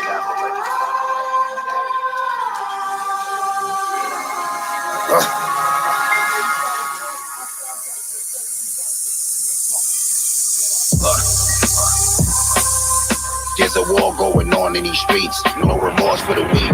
Life deep, prey on the floor for the sheep. Absorbing the beat, the street sheep tore when he leave. Economy wicked, fat bitches poverty stricken. Pharmacy clicking, chicken got my armory glitching. Benevolent, live on Sheridan with some heroin. My Mexicans to take over Lexington with a pelican. It's dark though, Paul and Charcot, eating some tacos. The narcos is on me like ARAB and Dark Low. Bob Slow, moving the trap ghost, that's Charco. And Park Slope, they label me money man, these patos. I hear dudes talking, the spoon coughing. Bitches want me beat it like Mike Jack, but I'm moonwalking. I hear dudes talking, the spoon coughing. Bitches want me beat it like Mike Jack, but I'm moonwalking. No hesitating, the weapon shaking, mess with Jason. All you see is bullets and souls levitating. No hesitating, the weapon shaking, mess with Jason. All you see is bullets and souls levitating.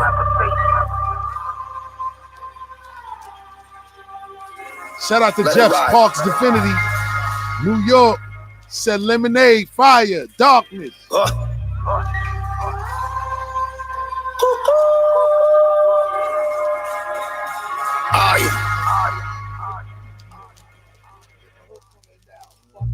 Never been afraid, I'm a renegade. If life handed me lemons, I made lemonade. Never been afraid, I'm a renegade. If life handed me lemons, I made lemonade. Never been afraid, I'm a renegade. If life handed me lemons, I made lemonade. Never been afraid, I'm a renegade. If life handed me lemons, I made lemonade. I love fly glasses, grown women with high asses. Insomniac, the weed burning our eyelashes. I'm typical, shake that ass like mystical. Crystal coupe, interior, aqua orange and mystic blue. Who care about this war we in? Gordy chin, love food emporiums and DeLoreans. War bull, live at the club with hookers and four wolves. It's all good, wifey purple bottoms looking like horse hooves. I take the block with vacant lots, make it hot. They said my Jamaican thought look like Megan Fox. I take the block with vacant lots, make it hot. They said my Jamaican thought look like Megan Fox.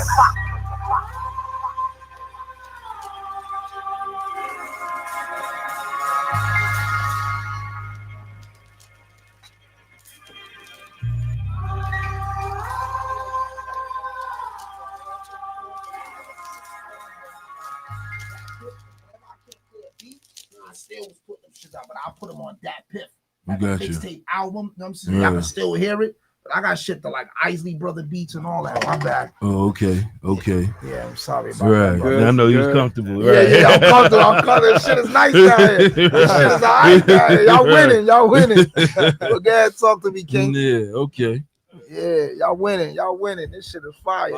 Nigga don't need no hot 97, bro. I'm gonna tell you. I did Shady 45 on Wednesday. I went to DJ Clip show. You know, Shout out to DJ Clip. Yeah, it dropped tonight at 10. But when you go to Shady 45, they got glass pods, right? It's not personal. Yeah, it's glass. You can look through it. Right.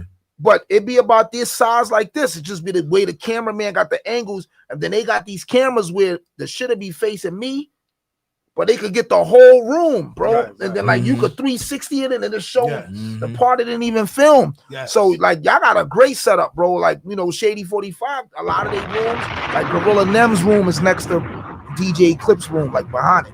His room is smaller than this room. Appreciate that, man. Yeah, y'all got a good setup, bro. Y'all winning. Y'all winning. Man, thank you, man. I love when everybody come down here and they feel comfortable. Yeah, and I've been to a bunch of, I did a lot of podcasts, bro, a lot of underground radio joints. But this is the movement, though. The Underground Railroad is always better. Like BB King and them, what they call it, the Chitlin Circuit. The Chitlin Circuit is better. The Chitlin Circuit, that's where all the real official shit was at. 100%. Ray Charles, all of them did the Chitlin Circuit. 100%. Yeah, I love it. I love it. So let's switch gears now. Let's man. do it. So what initially pulled you into the battle rap, and how did you help sharpen your skills as an MC? So when I came home in 05 from doing the 10 years, I did 10 straight, right? I did 13 in total, but I did 10 straight. He knows. So when I first came home, He's up north of Vietnam. when I first came home in 2005, one of my mans was connected to Fight Club. Shout out to Executive Nick. Is Executive Nick P? International P, International P, Shout out to and it's two other people. I can't think of their name right now, but it was 4 dudes. They had the Fight Club shit. So my man like, yo, Sheik, you nice. I'm gonna bring you to the Fight Club. I want you to check it out. So I went there and I seen Sirius Jones versus Jin. Right. I remember that. Yeah, but before Sirius Jones battled Jin, the battle before they battled was Jesse West and somebody else. You remember Jesse West? Yeah, I know who Jesse. Remember? Oh, all right, because it was Jesse West. Yeah, because it threw me off because he got the song with Biggie, the Dolly My Baby shit with Supercat and Biggie. Yes. So I'm like, this nigga battle rap now, but it was Jesse West versus somebody, and then it was Sirius Jones versus Jin. So once I seen that, I'm like, all right, I could do that. So but I thought you just go straight to the pool table. That wasn't what it was. So they got tryouts. So one day, one day I go to this shit. It was like 70 niggas in there. So I'm like, yo, what's all these dudes? My man, like, yo, Sheik, it's a tryout. Niggas try out. Niggas don't just go to the pool table. Wow. So I'm like, word. So I asked the dudes. I'm asking dudes, where y'all from? Like 30 of them said Philly. I said, damn, because Philly, Philly is they got the hardest spitters, bro.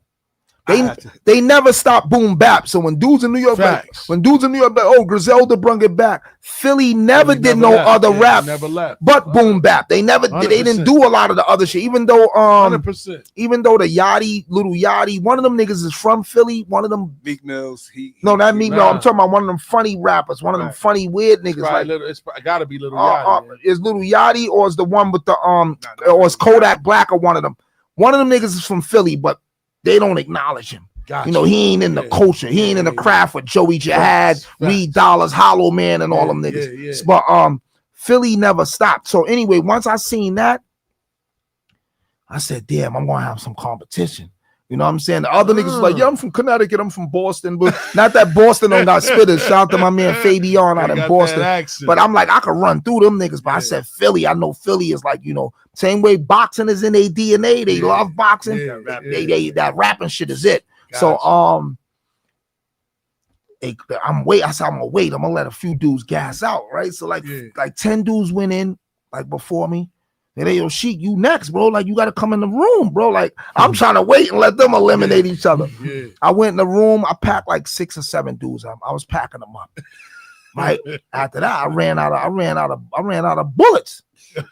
Yo, fam, and it seemed like they was getting better and better, right? So I'm thinking I'm annihilating the big dogs because I'm like if the chain get weaker, I could just start freestyling. 100%. Nah, that shit was getting more. It was better and better dudes coming in. I said, I'm out of here. You know what I'm saying? They you know, I got packed up. The dude cleaned me. You know what I'm saying? The dude cleaned. Thank God it wasn't on tape or none of that shit. Like, thank God it ain't filmed live.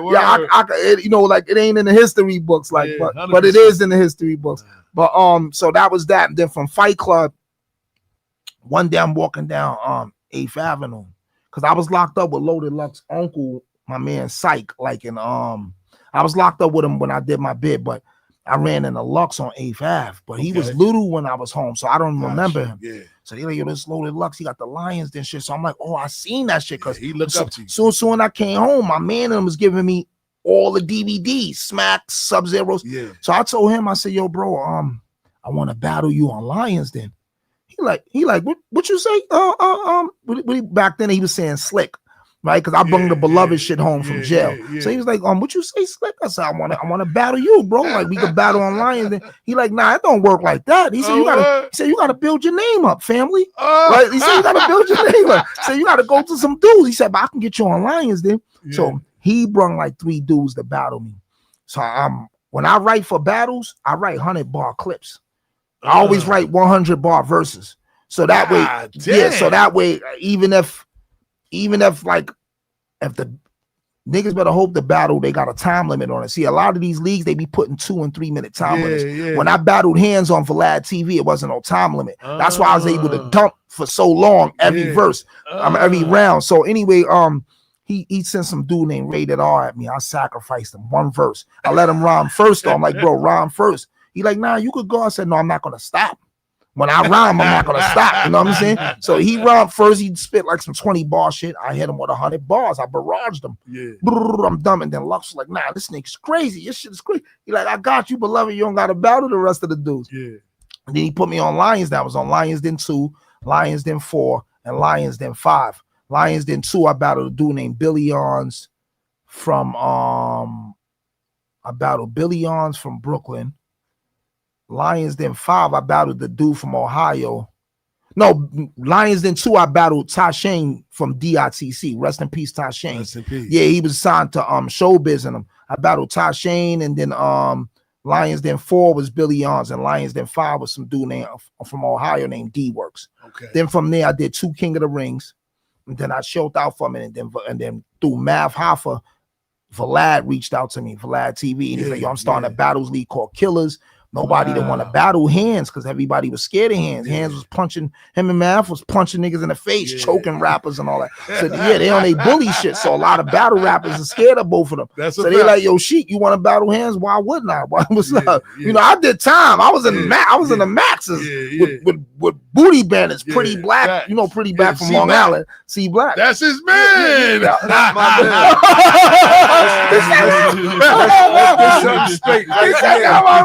Hold on. I'm gonna tell you though. City Black. Listen, I was in Attica with him. I got stories, but that's another. We'll do that another time. But no, he's not. Hold on, 1 minute though, King. Despite his preference, right. He's a legend, right? Yeah, he's straight legend. And he do it all. He do it all: basketball, football, baseball. Super athletic. He lift the yard up. He got a knuckle game. Yes. And he do what he do, right? That's on you. Yeah. He ain't never bothered me in Attica. Yeah. He ain't never bothered me, but I did see him put somebody out and take their snacks. Yeah. You know what I'm saying? I seen him put a nigga out on my balcony. He would go. And the Poppies was mad. Then the Ethos was mad. He was like, y'all play the yard. I'll finish all y'all niggas. Yeah. He stood on business. You know what I'm saying? He would go to the he would go to the niggas and simply say, yo, we could do this the hard way. Because I'm gonna tell you. Hold on, so let me go into this real quick. So it was a dude on my balcony named China, and China was playing games, little Spanish poppy nigga, but you know he was ticklish, right? So China playing games, but he always with the poppies coloring up. So the way Attica go when you in A block, in every block in Attica, dudes got tables. Muslims, 5%ers, Nubians, Nietas, Rat Hunters. Everybody got tables, and everybody got a phone, a collect call phone. Yeah. So anyway, Pissy Black used to be trying to. Pissy Black. He used to be trying to summon the nigga. And fam used to try to on some like Morano type shit. Yeah. Oh. Cool. That nigga. So the way Attica is, one day your block will be in the yard. The day y'all in the yard, we in the shop. We got shower day. We don't come out that day. We on our balcony, right? So this was our shower day. So I take my shower already. Me and my mans, we in the back. I had a few old timers that was my mentors, Harlem legend niggas. And it's China turn to go to the fucking shower. So he coming down the back like, oh Tito, you know, he yelling to the poppies, they whistling, oh shit, China, you know. I'm like, oh, this fucking nigga. I close my sheet. So when you go inside the shower, you could lock the gate. And you in the shower safe. But all we heard was like a boom. Like you heard like that, and then you heard a thump, boom.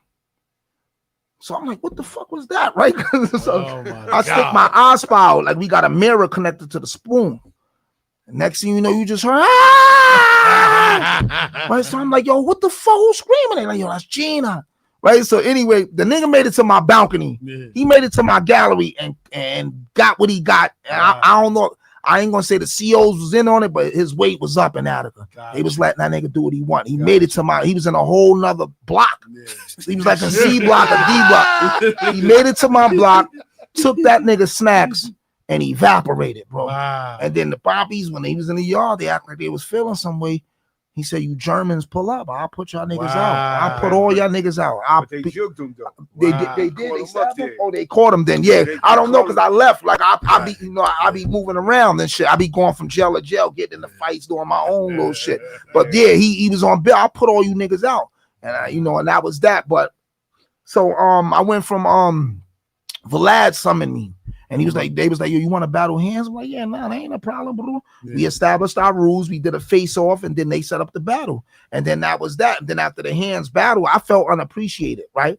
Because I went in. I went bionic. Yeah. But Lupe Fiasco reached out to me like, yo, fam, you cooked them. You nice. Like, you lyrical. Lupe was reaching out to me on Twitter. And he Muslim too. Shout out to Lupe Fiasco. Lupe Fiasco, a few dudes. I'm Freddie Fox. They was like, yo, bro, you're lethal.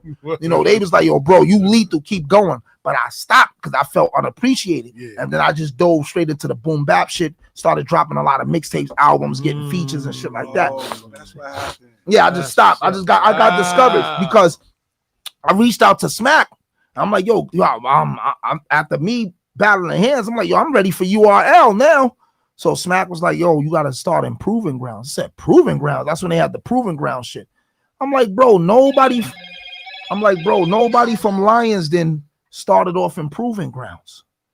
Nobody. Yeah. Goods, Charlie Clips, Loaded Lux, Arsenal, Head Ice, and me. We was the 6 original members of Lions, and that was our residential battle league. Yeah. We wasn't like guests. That was the league you come to if you want to get with us or fight with us. Yeah. So not all of them went straight to URL. It wasn't a problem. Yeah. Smack trying to say I had to go to Proving Grounds. So no disrespect to Goods in them. You know, I'm way more lyrical than Goods and Head Ice. I'm like, you know, I'm a barbarian.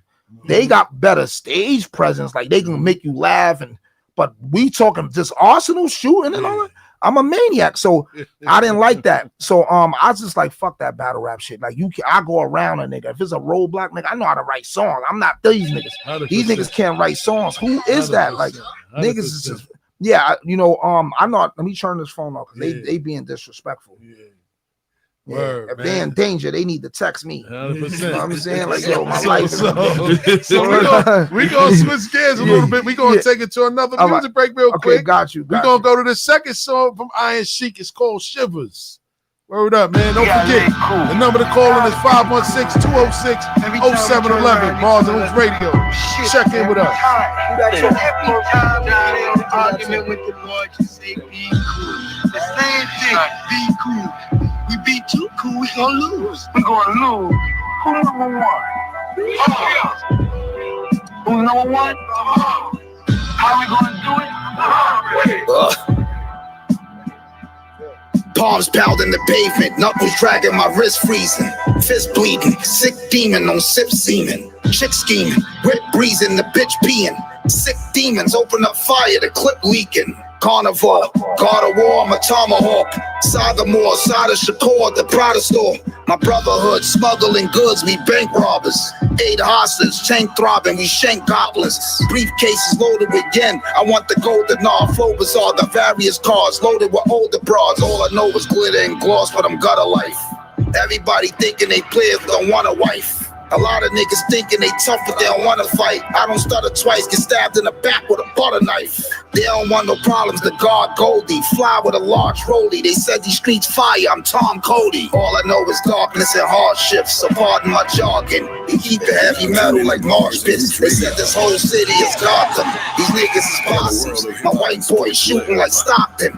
All I know is darkness and hardships, so pardon my jargon. We keep it heavy metal like marsh pits. They said this whole city is Gotham. These niggas is possums. My white boy shooting like Stockton. The Pyrex look like a hellstorm. The dope is in rare form. My state of mind above them, I'm airborne. Jap denim, custom made Claiborne. I might say a prayer for him, just because nobody didn't care for him. Excellence mixed with extremism. Get money and breed women. Japanese denim and cream linen. All I know is darkness and hardships, so pardon my jargon. We keep it heavy metal like marsh pits. They said this whole city is Gotham. These niggas is possums. My white boy shooting like Stockton. All I know is darkness and hardships, so pardon my jargon. We keep it heavy metal like marsh pits. They said this whole city is Gotham. These niggas is possums. My white boy shooting like Stockton.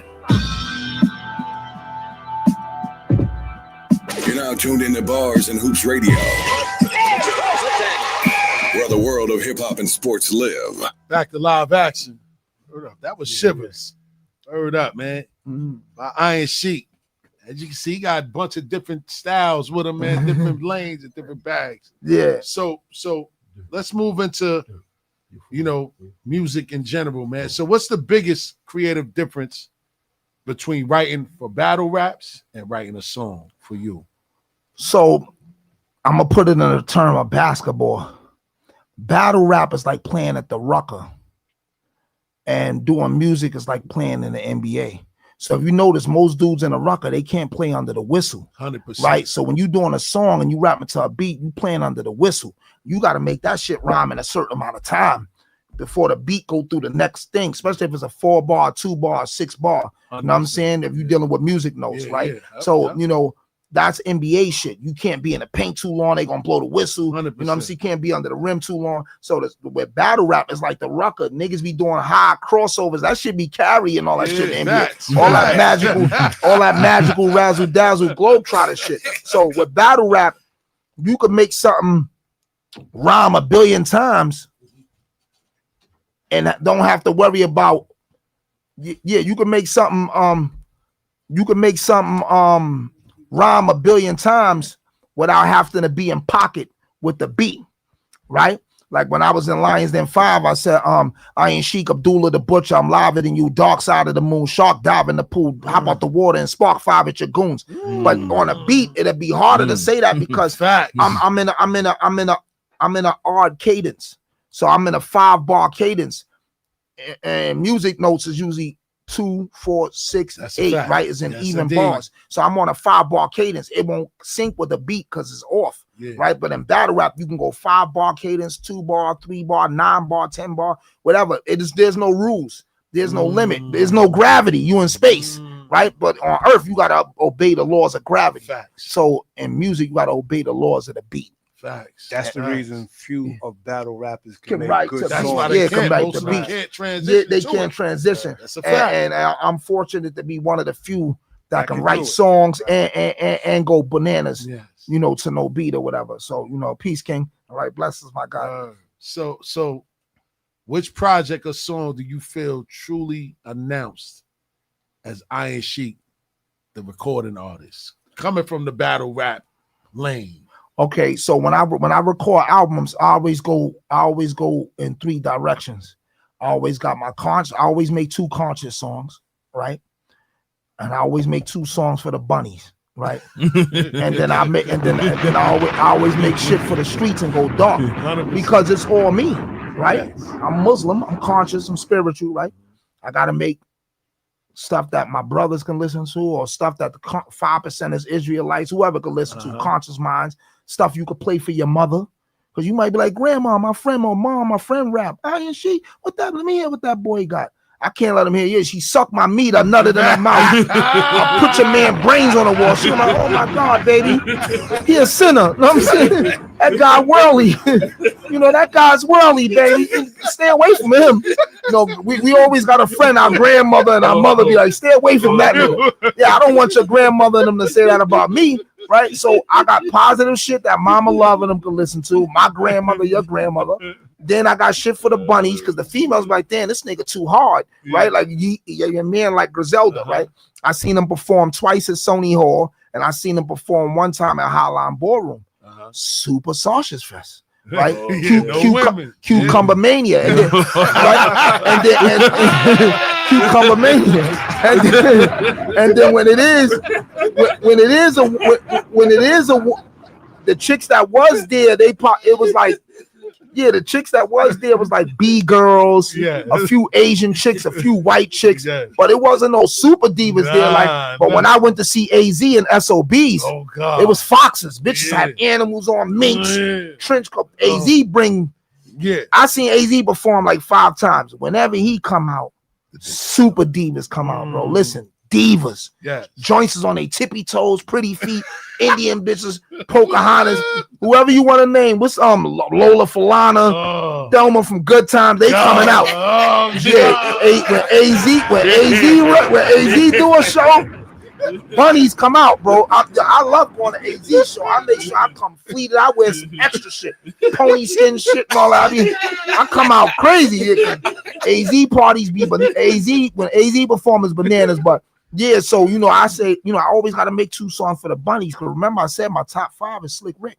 100%. Slick Rick make joints for the bunnies. 100%. Right? Rakim got Mahogany. He make joints for the bunnies, right? 100%. We gotta entertain the divas, bro. 100%. The queens and all that. Look, Nas' new album. He got the joint shouting out all the female rappers. Let's go. And then what's crazy is on that album, he shouted out my homie Champ MC. She was a part of the 5 Deadly Venoms. Yeah. So I ran into her Friday before I came out here. Friday. I came out here Friday night. No, yesterday. I came out here Saturday. Today's Sunday. Today's Sunday. Yeah, I came out here yesterday afternoon, but I went to Taste the Seafood in Harlem. I ran into Champ MC. I'm like, yo, Nas shouted you out on his song. She's like, I know, yo, that was official. But yeah, he shouted out all of them. Pebbly Pool, Shy Rock. You gotta praise the queens. You gotta praise because hip hop back in the days was originally for the bunnies and fun. Let's get to it. It was consciousness, bunnies, and fun. Then I got my gritty street shit because, you know, I did time. I was in the street. I was outside, you know, and you know, this was, and what's crazy is a lot of rappers that really did what they did don't be rhyming about what they did. Facts. A lot of the CB4 niggas, they got all the shit. Y'all put your heart through your man's heart. And these niggas, when you fact check these niggas, it don't be nothing. Like it don't be no nothing. Like no nothing. So, but you know, like Slick Rick, who would have thought he had AR-16s in the trunk of his car? Right? And some of the dudes that was involved in ambushing him were from my hood back then. But they didn't think because he was a fly pretty boy nigga from London / Bronx, right? From UK, but grew up in the Bronx. He backed them ARs out that whip and he went John Wick 7. You know what I'm saying? They couldn't stop him. So, you know, you gotta make money. You gotta Pac told Big, make songs for the broads, you'll never go wrong. 100%. And Big took Pac formula and went through the moon. 100%. But I make my street shit too. I make for the dudes that like that grungy shit. But I try to code it a little bit the way I don't incarcerate myself. So I got my own lingo and my own slang. And you know, those who understand it is for them. 100%. We don't need the outsiders to know, oh shit, he said this what he mean, and try to decode our shit. You know, because really, our slang ain't really for nobody. Yes, our slang is for us. This how the slaves developed slang. You know what I'm saying? I wading in the water. But they really saying we gonna go to the water and get the fuck up out of here on this boat, right? They braiding here, they putting the whole map inside the braid. Our shit was coded, right? Niggas is giving that shit away now, though. It's white dudes with our slang. Yeah, I was super litty gang and boo. Fuck this white nigga talking about. Niggas hanging around us, they absorbing all our culture. We gotta gatekeep something and have it for us. Because they'll take everything from us, and then next thing you know, 200 years later, bro, 200 years later, they're gonna say Michael Jackson's white. Facts. They already said, what's the black dude that Europe praise him? Is Mozart or one of them niggas? They say he white, but he's really black. Really? One of them music niggas, Mozart, one of them niggas is black. But yeah, bro. Beethoven. Yeah, my God. Yeah. Beethoven is black. Beethoven. Yeah, but you would think he white the way they, bro. Yeah. Jesus is black, but the way, listen. So my father and him is Afro Latino. He Afro Boricua, right, on my father's side. But I tell a lot of like Latinos, and I got love for the Latinos, the conscious Latinos, not the brainwashed ones, because I don't even got love for brainwashed black people, right? The certain Latinos, Moreno. Y'all the main niggas. Cristo, right? Y'all love Cristo. Jesus, Cristo. If y'all found out that nigga was black, y'all ain't gonna want to be Christian no more. Because y'all got so much hate for the Morenos. Y'all ain't gonna even want to fuck with the Christian shit no more. If you knew that nigga was really black. You know what I'm saying? So yeah, they be switching shit around. So I try to make sure my shit a lot of my shit just stay, certain shit I do is just for my peers and my people to understand. And then some shit is universal, but everything can't be universal. Sometimes you got to remain exclusive and not inclusive. 100%. No, but go ahead, King. Word. So we're gonna talk about the business side of things. Okay, now, right? Let's do it. So from your experience, how different is the business of battle rap in comparison to the music industry? Okay, so the business with battle rap is this. It depends on your worth, your net worth, and your brand, because everybody's a brand, right? Like Hitman Holla is guaranteed to bring out a certain crowd, right? Lux is guaranteed. Lux at Mook is guaranteed to bring out a certain crowd. Yes. Their brand is different, so they can demand anywhere between 40 and 70,000, 60,000 for one show, for one battle. Yeah. What? When he battled Calico, I don't really know the exact bag, but it was somewhere in like 50, 60 racks. Wow. Yeah, he was up. He was super up. Yeah. So, depend on your brand, you could get what you get. Like Conceited was getting like, I think like 15,000 an episode allegedly for Wildin' Out. 15,000 an episode. He Nick Cannon man. Yeah, and then he brung Charlie Clips and Hitman. So depend on your brand and your fan base, your cult following, you could demand, right? But the thing about that is they'll pay you half up front and you'll get half after on the back end, right? Okay. Whether you win or lose, both people get paid, right? Got you. And you can't never use them bars again though, because it's called recycling, right? So they got a rule in battle rap. Wow. Yeah, once you use, like Michael Jackson could sing "Beat It" forever. Facts. The bars you said in this battle stays in that battle. You can't never say that, you recycling shit. That's like a no-no. That's like a sin. A violation. Yeah, that's a violation. That's a sin. So that's over. That shit is archived, and that's it. You got to come up with new material. So with battle rap, you got to constantly come up with new material. And you get your money in your hand. You can get it cash, right?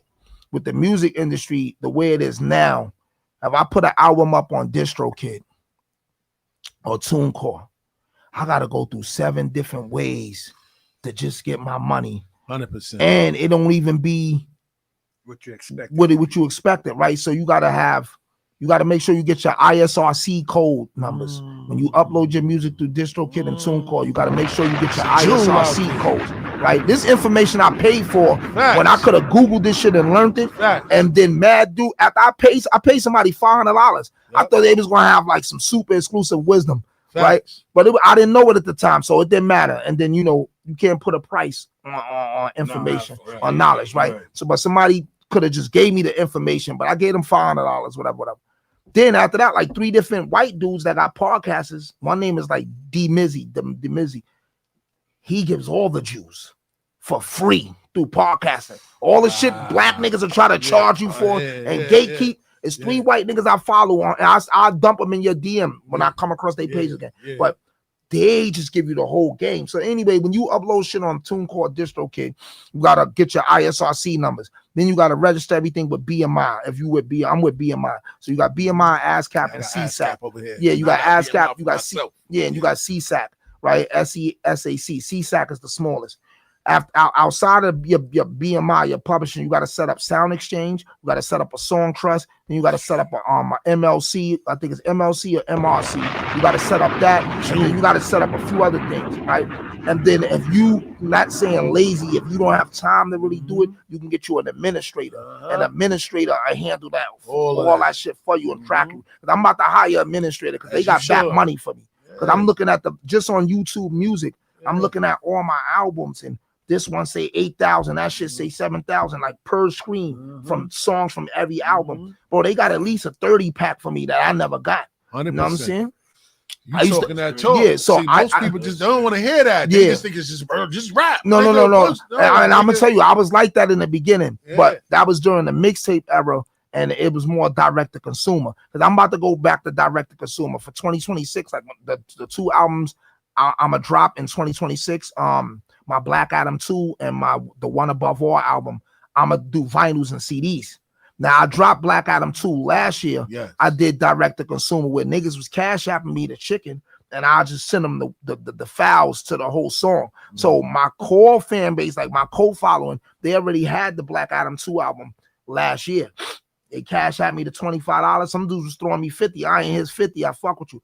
I'm downloading all that Cash App chicken to my bank account. But now Cash App getting funny. Yeah, they fake trying to tax you. They'll report. You can't have over 200 transactions because they'll think you laundering money. They'll fake report you to the feds. They dead at my account. They want you to put it on your taxes. So I say, you know what? This is 20 for the pot. Yeah. So So I'm about to go back how DJ Drama and them did it, because DJ Drama became a millionaire off of mixtapes. Wow. But where DJ Drama had went wrong, one day he was on a DVD, Smack or one of them shits. And they seen he had mad vehicles and he had the fucking castle. They like, oh, how the fuck he get this chicken? And he was bragging, yeah, I made millions off just mixtapes. Then the feds raided him and they got him for copyright infringement because you don't sing or nothing, bro. This is other people's music you're playing and capitalizing on, right? So they had got him. But when I get my shit pressed up on vinyls and CDs, I don't even want no barcodes on my shit. You got an option to get the barcodes. I don't care about I forgot the people that track your spins. The RCAA or RCAA or one of them. I don't care. Yeah, BDS. I don't care about them ever knowing. Niggas can be like, yo, that nigga got zero thing. No, I'm getting the chicken. I need that money now. I could die tomorrow, nigga. I don't care about none of that. Yeah, I need that chicken right now. I don't even need them to track me. BDS and I'm gonna do direct to the consumer. Your new album out. Yeah, how much you want, bro? Cash out me or Zelle me or whatever. PayPal me that $25 right now. I'm mailing this shit to you. DM me your address or your PO box or whatever, and then I keep all of these for next time. Then I'll do an email blast straight. I'll do an email blast straight to my followers. Yo, I ain't dropping a new album on this day, so I might only email 300 dudes, right? But that core 300 fans is chicken. Picture this, right? We selling dimes of heroin, right? Let's put it into the drug game, because people always say the rap game is like the crack game. It really not, but it can be. But it's really not, because the shit these niggas do, they'd have been dead in the crack game. A lot of these execs and all that playing with niggas' money, jerking niggas. And the drug game, you jerk a nigga for a brick, a niggas will murder your whole family. So it's not like the drug game, but you can make the rap game like the crack game in this aspect. So say I got dimes of heroin, because a CD, they used to sell them for $10, niggas mixtapes and albums. Say I got a dime of heroin. I don't know no drug dealer that had 1 million customers, right? You might only have 20, 50. If you say we all from the same projects, we only probably got like the same 100 fiends buying the crack off our team.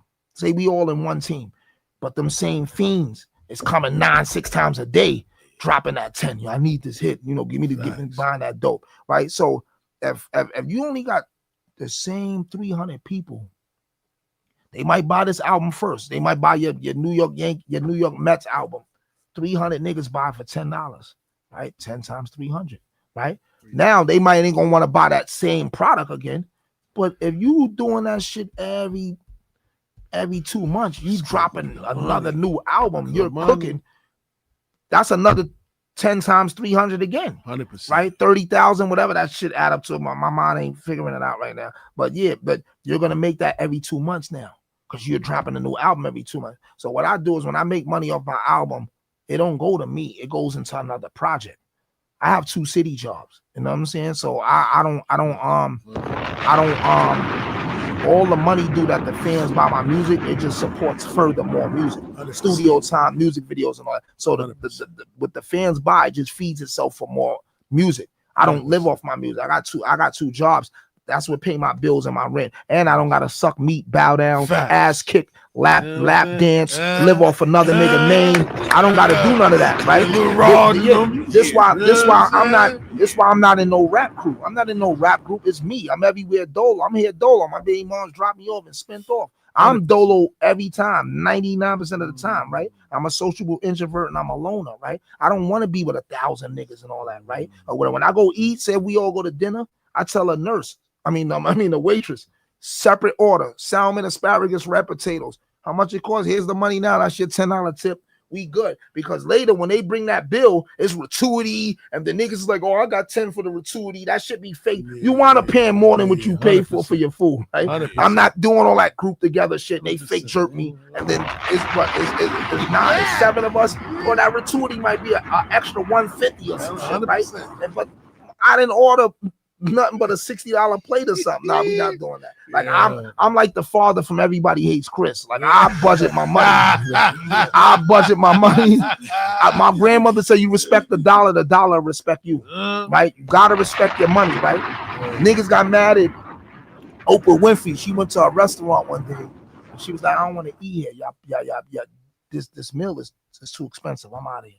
They was like, "You a billionaire." She said, "So the fuck what?" Yeah, word. Like I still know what's the worth for certain shit. Fact. This ain't worth what you charging me for. Fact. I don't want to eat at your restaurant. Oprah dipped off. They try to say she was stingy, but how people stay cakey is by not being frugal. Being frugal and not exhausting their resources. Right? Look, America use everybody else's oil and everything, and we save our oil. They're about to raid Venezuela because they got the largest oil supply on earth, right? Facts. So America about to invade Venezuela. Facts. We gonna use all y'all oil forever, but America still got like a gazillion trillion barrels of their own reserve. Facts. But the goal is use up everybody else shit, dry all they shit out, Yep. and then when it's over, we'll just live off our shit. But everybody's 100%. trying, fucked up. 100%. You know what I'm saying? So that's what be going on. Facts. So with the business, I always tell, like I had to learn this. The music shit is 90% business, 10% music.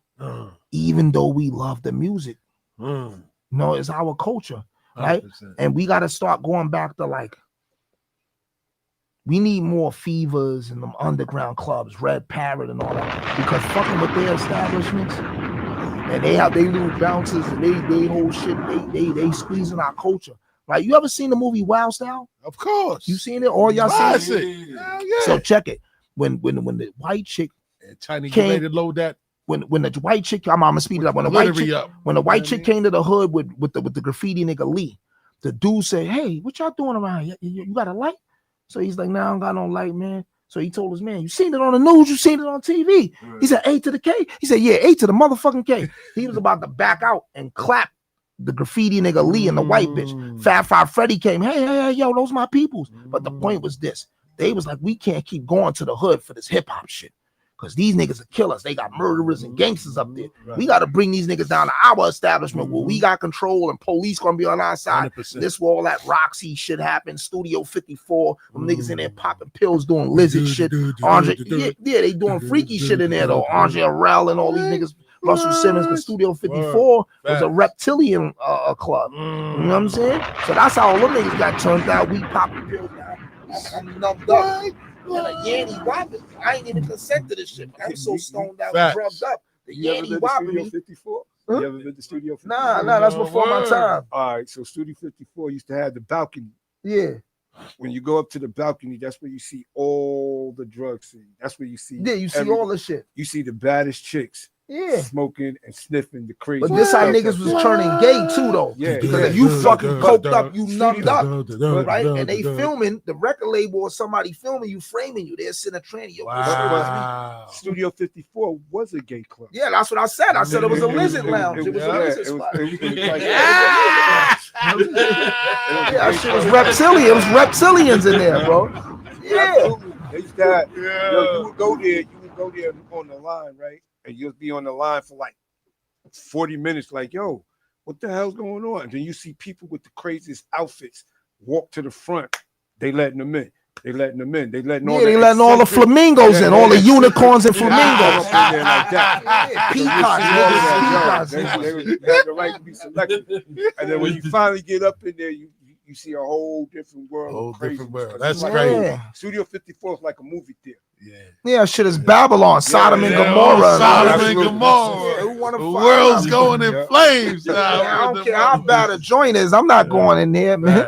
Oh no, they had some bad joints. Yeah, but I'm gonna tell you this though, man. You sniffing that? Yo, they said Richard probably had so much coke in his system because he was fucking with Pam Grier. That was his bunny for a minute. He was nutting in her so much they had to suck the cocaine out her. She had cocaine inside her stomach, like in her uterus. Research that. Richard Pryor sniffed so much coke, he was nutting cocaine inside Pam Grier. They had to flush her out. Because her whole all whatever the baby's supposed to go, whatever that shit is called, her whole womb was loaded with cocaine. Cocaine residue. Gosh, they was bugging back in the days, bro. Man. So let's switch gears. Yeah, let's switch gears again. We on the highway. Let's go. One more, man. We're gonna get to that third song, man. It's called Glittery by Iron Sheik. Don't forget the number to call in is 516-206-0711. I love this one right here, baby. Yeah, this is my shit, Luther Vandross. The earth knows pain when God speak. Cocaine on the concrete. I'm dancing in the rain with a dark freak. It's all good. A Jimmy Choo shoes is horse hooves. Jesus. Live on stage like Regis. Divas give me nothing but a head like Beavis. Bossy. My wife earrings is frosty. Seats in the Porsche Jeep. Same color as raw meat investment. Cop farmland in Texas, domestic. The cocaine look like asbestos. The Hellcat is thunder, but I fuck with the Lexus. Young king, grew up, raised in housing. Live in Jamaica, church sauce over the salmon. Chicks want me to eat them, some want me to pound them. Ooh, him in the new Benz, Miami Cuban. Legend like Wayne Newton, the Vladimir Putin, gruesome. The fur fluff up when the wind blow. I'm firm on 10 toes. The Escalade come with Nintendo. The Bulldog is better, but I love the Extendo. A lot of niggas is broke, they not getting the memo. Fight back, I'm Mike Jack, stuck in the limo. Some women is queens, some bitches is bimbo. Some niggas is pussy, some niggas is Kimbo. Niggas is gangsters. Yeah, you know, I'm talking that fly shit, man. If y'all niggas can't relate, y'all ain't getting no money, man. This for the handsome niggas. This for the bunnies. This for the divas, man. This for the snow foxes, man.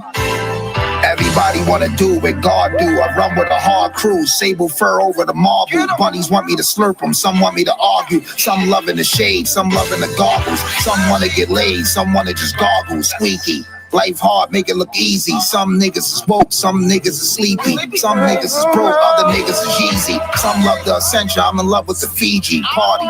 Bunnies all over my body. I'm in love with the queen, but I fuck with the thotties. The Lamborghini is green, but I'm loving the Mozzie. The Beamer is albino, but I love the Bugatti. Frisky, I'm barbecue sauce with the whiskey. Life loaded with obstacles, everything risky. All my women is tropical, the linen is crispy. Yeah, man, you know, regular shit, man. It's for, yo, if you get money, man, and you fuck with nothing but powerful joints, man. Chicks that's thunder bombs, man. Chicks that's beefy, exotic. Good chancletas on and all that, Gucci slippers and all that. Y'all know what it is, man. You know what I'm saying? Ladies, man, if y'all fuck with fly niggas and y'all beautiful, doobies wrapped and all that, exotic skin and all that, this shit for y'all, man.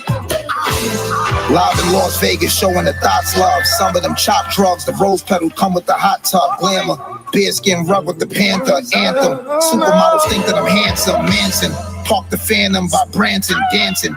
Top the mansion in Sanford, a Mary jeans gripping her butt cheeks. Don't care what a slut think. Maserati truck with the duck seat, spicy. Bum bitches hating on wifey, she icy. But a push her shit back to the white meat. Pigeon toe, all about green like Piccolo. Ice cold like Michelob, diamonds indigo, different. Sundress over the biscuit, beefy like a brisket. Jiminy crickets. Yeah, y'all know what it is, man. Different type of situation, man. Harlem and Bronx only, HBO, man. Summertime, New York City is glittery out here. Stand up, man. I want to see bottles in the air. I want to see a lot of money, man. I want to see a lot of whips, a lot of spaceships, UFOs, different things, man.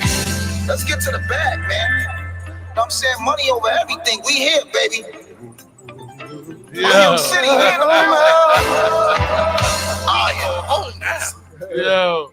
I love that record right there, man. you, And I appreciate it. And I told Tiny, I said, yeah, I know you're gonna love this one. Yeah, As soon yeah. as I came in, he was playing that record. Glittery, Like, glittery, yeah, glittery. Make sure it's ready. Yeah, Make glittery. sure it's ready to play when it's going. He had it ready. Yeah, that you gotta make songs for the bunnies and the divas, man. You gotta make the ladies dance, man. That's why I love, shout out to my OG, man, the Lord Chief Rocker, Busy B. Shout out to Busy B, man. Yeah, he always made songs for the bunnies too. Man, so what's next for Iron Sheik, man? Like, what's next for you? So after the ball drop, like around in March. In March, I'm flying out to Texas. I'm gonna do Baddie Rap season 2 because I'm currently on Baddie Rap season 1. So the Baddie Rap show is about female battle rappers. It's like 12 female battle rappers, but only one is a win a $20,000 prize. So we was in Atlanta. We did that shit early this year. We flew out to Atlanta. The chicks was in a mansion. Me, Webstar, Murder Mook, and T-Rex. We was like in an Airbnb house, but the chicks was living in a mansion. Twerk was down there. Smoke Dizza. Shout out to Smoke Dizza. It was mad people down there. Calico, but they had a lot of guests. But anyway, season 1 is out now on YouTube. Y'all can download the app. Y'all can find out the app. It's called Baddie Rap Show, BADDI SHOW show. I'm gonna be on season 2. It's gonna be in Texas. Now I think they up in the bag. It's gonna be 50,000 for the woman that win. And in season 1 they had Tori Doe, Chrissy Yamaguchi. It was a few veterans in there and a few new jacks. But it was a great time and a great time in Atlanta. And they flew me out first class, Delta, for first class. So hopefully they do the same thing this time in Texas. And I come out of retirement in March in Texas. It should be on the TV. It should be on the TBL Battle League. I don't know who I don't know. Huh? He's gonna battle. Yeah, I'm gonna battle. I'm gonna have a battle. So I'm working. I don't know yet. I don't know. I asked for Daylight and or Briz Rawstein, and they was like, Iron, like we'll see if we can get them. But would you battle anybody else? I said, yeah, pick somebody. So they was like, what about Big K or the Real Seek? Big K is my man, but I said I battle Big K. Y'all got that bag. Y'all gonna pay me that bag. And the Real Sikh, he sounds like me. He's like a multi-syllable dude. That's the dude with the Sikh. He's a Sikh. He wear the genie helmet. Brawlic dude. He nice though. The Real Sikh is nice. Tay Rock packed him up though. I watched because I had to study him. So when you like boxing, when you about to fight a dude, you gotta watch all his fights. Yeah, so I watched like 9 of his battles and shit. So I know where to go with him. You know what I'm saying? I know how to get him. You know what I'm saying? But yeah, I'm writing now for that shit. But I'm writing them 100-bar clips. 100 bars. So Yeah, I have a question for Yeah. you then. How you felt about that battle between DNA and Jay Mills and that was good for the culture, and that was good for the culture, and they did it different. They did it on beat. Right. But Goods DNA did his thing. He was hanging with Jay Mills. Right. And Goods did what he did. But what people fail to realize is this: Jay Mills is one of the pioneers for what came after him, like all this URL shit and all that. Jay Mills was battling on Smack DVDs, against Uncasa, T-Rex and all of them was battling. He's from that class. So what made him even more polished when he got signed to Young Money, him and Corey Guns, he's on 2 hits with Lil Wayne. Facts. Okay. Jay Mills is on 2 hits with Lil Wayne. 100%. So Jay Mill got 2 platinum plaques. Facts. So I don't care what Goods in them say, oh, you bum ass nigga. He got 2 platinum plaques. He was on 2 songs with Lil Wayne. 100%. Coming out of Harlem, 142nd and Lennox and all that, because him, Vado and him was in a group called Most Hated. You know what I'm saying? Then Jay Mills was like in a group with Mice on it one time or whatever. But he got 2 songs with Lil Wayne. People always talk about Corey Guns. He got 2 songs with Lil Wayne. 6 foot 7, 6 foot 7 foot, and he got a milli on. A milli. He dumped on both of them. He dumped on both of them. So niggas got platinum plaques. And that's a big accomplishment for an underground rapper or indie rapper. Huh? No. Bedrock. Who I think Jay Mills is on Bedrock. Jay Mills is on Bedrock. That's a platinum hit. Right? So Jay Mills got like 2 or 3 platinum hits under his belt with Lil Wayne, and Corey Guns got 2 hits platinum hits under his belt with Lil Wayne. Yeah. I don't care. Oh, if it wasn't for Wayne, it don't matter. It's platinum, champ. I get royalty. I get royalties for that. Shout out to Corey Guns. Yeah, I get royalties for that. Shout out to Corey Guns. Yeah, and Peter Guns. But they get royalties. That's a forever check. Because they still play them hits in the club. The bunnies get moist for Bedrock. You know what I'm saying? The bunnies get moist for that, right? So, but yeah, so I'm a battle in March in Texas, and I'm gonna be on Baddie Rap Season 2. Me and my man Milano Constantine, we got an album dropping sometime in February, between February and April. It's called Emerald Tablets. So Milano made all the beats. He's featured on there too on 2 songs. And Planet Asia is on one of the songs too, from California. Shout out to my man Planet Asia. Right, that's my comrade, good dude. And Emerald Tablets come from Thoth. Thoth was an Egyptian pharaoh. They say he was a descendant of the Anunnaki, but Thoth was the god of poetry. He was one of the extraterrestrials, allegedly extraterrestrial, but he's one of the pharaohs that was elite with the poetry. So that's why I named it Emerald Tablets. And green is one of my favorite colors. Green is majestic. You know what I'm saying? So after we put out the Emerald Tablets, then I'm gonna put out Black Adam 2, and then I'm gonna put out the One Above All. And Black Adam, y'all know he came from Marvel Comics, but I mean DC Comics, but he get his powers from all the Egyptian pharaohs, all the black gods, right? And then the One Above All in Marvel Comics, the One Above All is above all of them, the extraterrestrials and all that. So what made me think about the One Above All, because I got an album out called The Beyonder. That's the EP album Glittery is on, the song you just played. So people don't know who the Beyonder was. The Beyonder is responsible for the whole Secret Wars 1 and the Secret Wars 2. So in comic books, it was 12 issues of Secret Wars 1 and 12 issues of Secret Wars 2. And the Beyonder, nobody could beat him. So the Beyonder got tired of killing everybody and beating niggas up and all that. So he dispersed and turned into the infinity rings that Thanos got on his glove. Right. So all them rings is really the Beyonder, and if he was in physical form. All them rings, all them rings is the Beyonder, and the One Above All is above the Beyonder. You know what I'm saying? So it's just a series dealing with like the comic book shit, because I had to go left. Everybody was doing the cocaine, kingpin, super mafia shit, you know, like these boom bap niggas was basically continuing off from where Ray and all them was at with the Wu Gambino shit and all that. I said I don't want to do that. And then niggas jacked my wrestling shit. Because when I battled hands 12 years ago, they was like, why you keep making wrestling references? But then the other guys that you like, they just came out WWF Mania. Niggas started.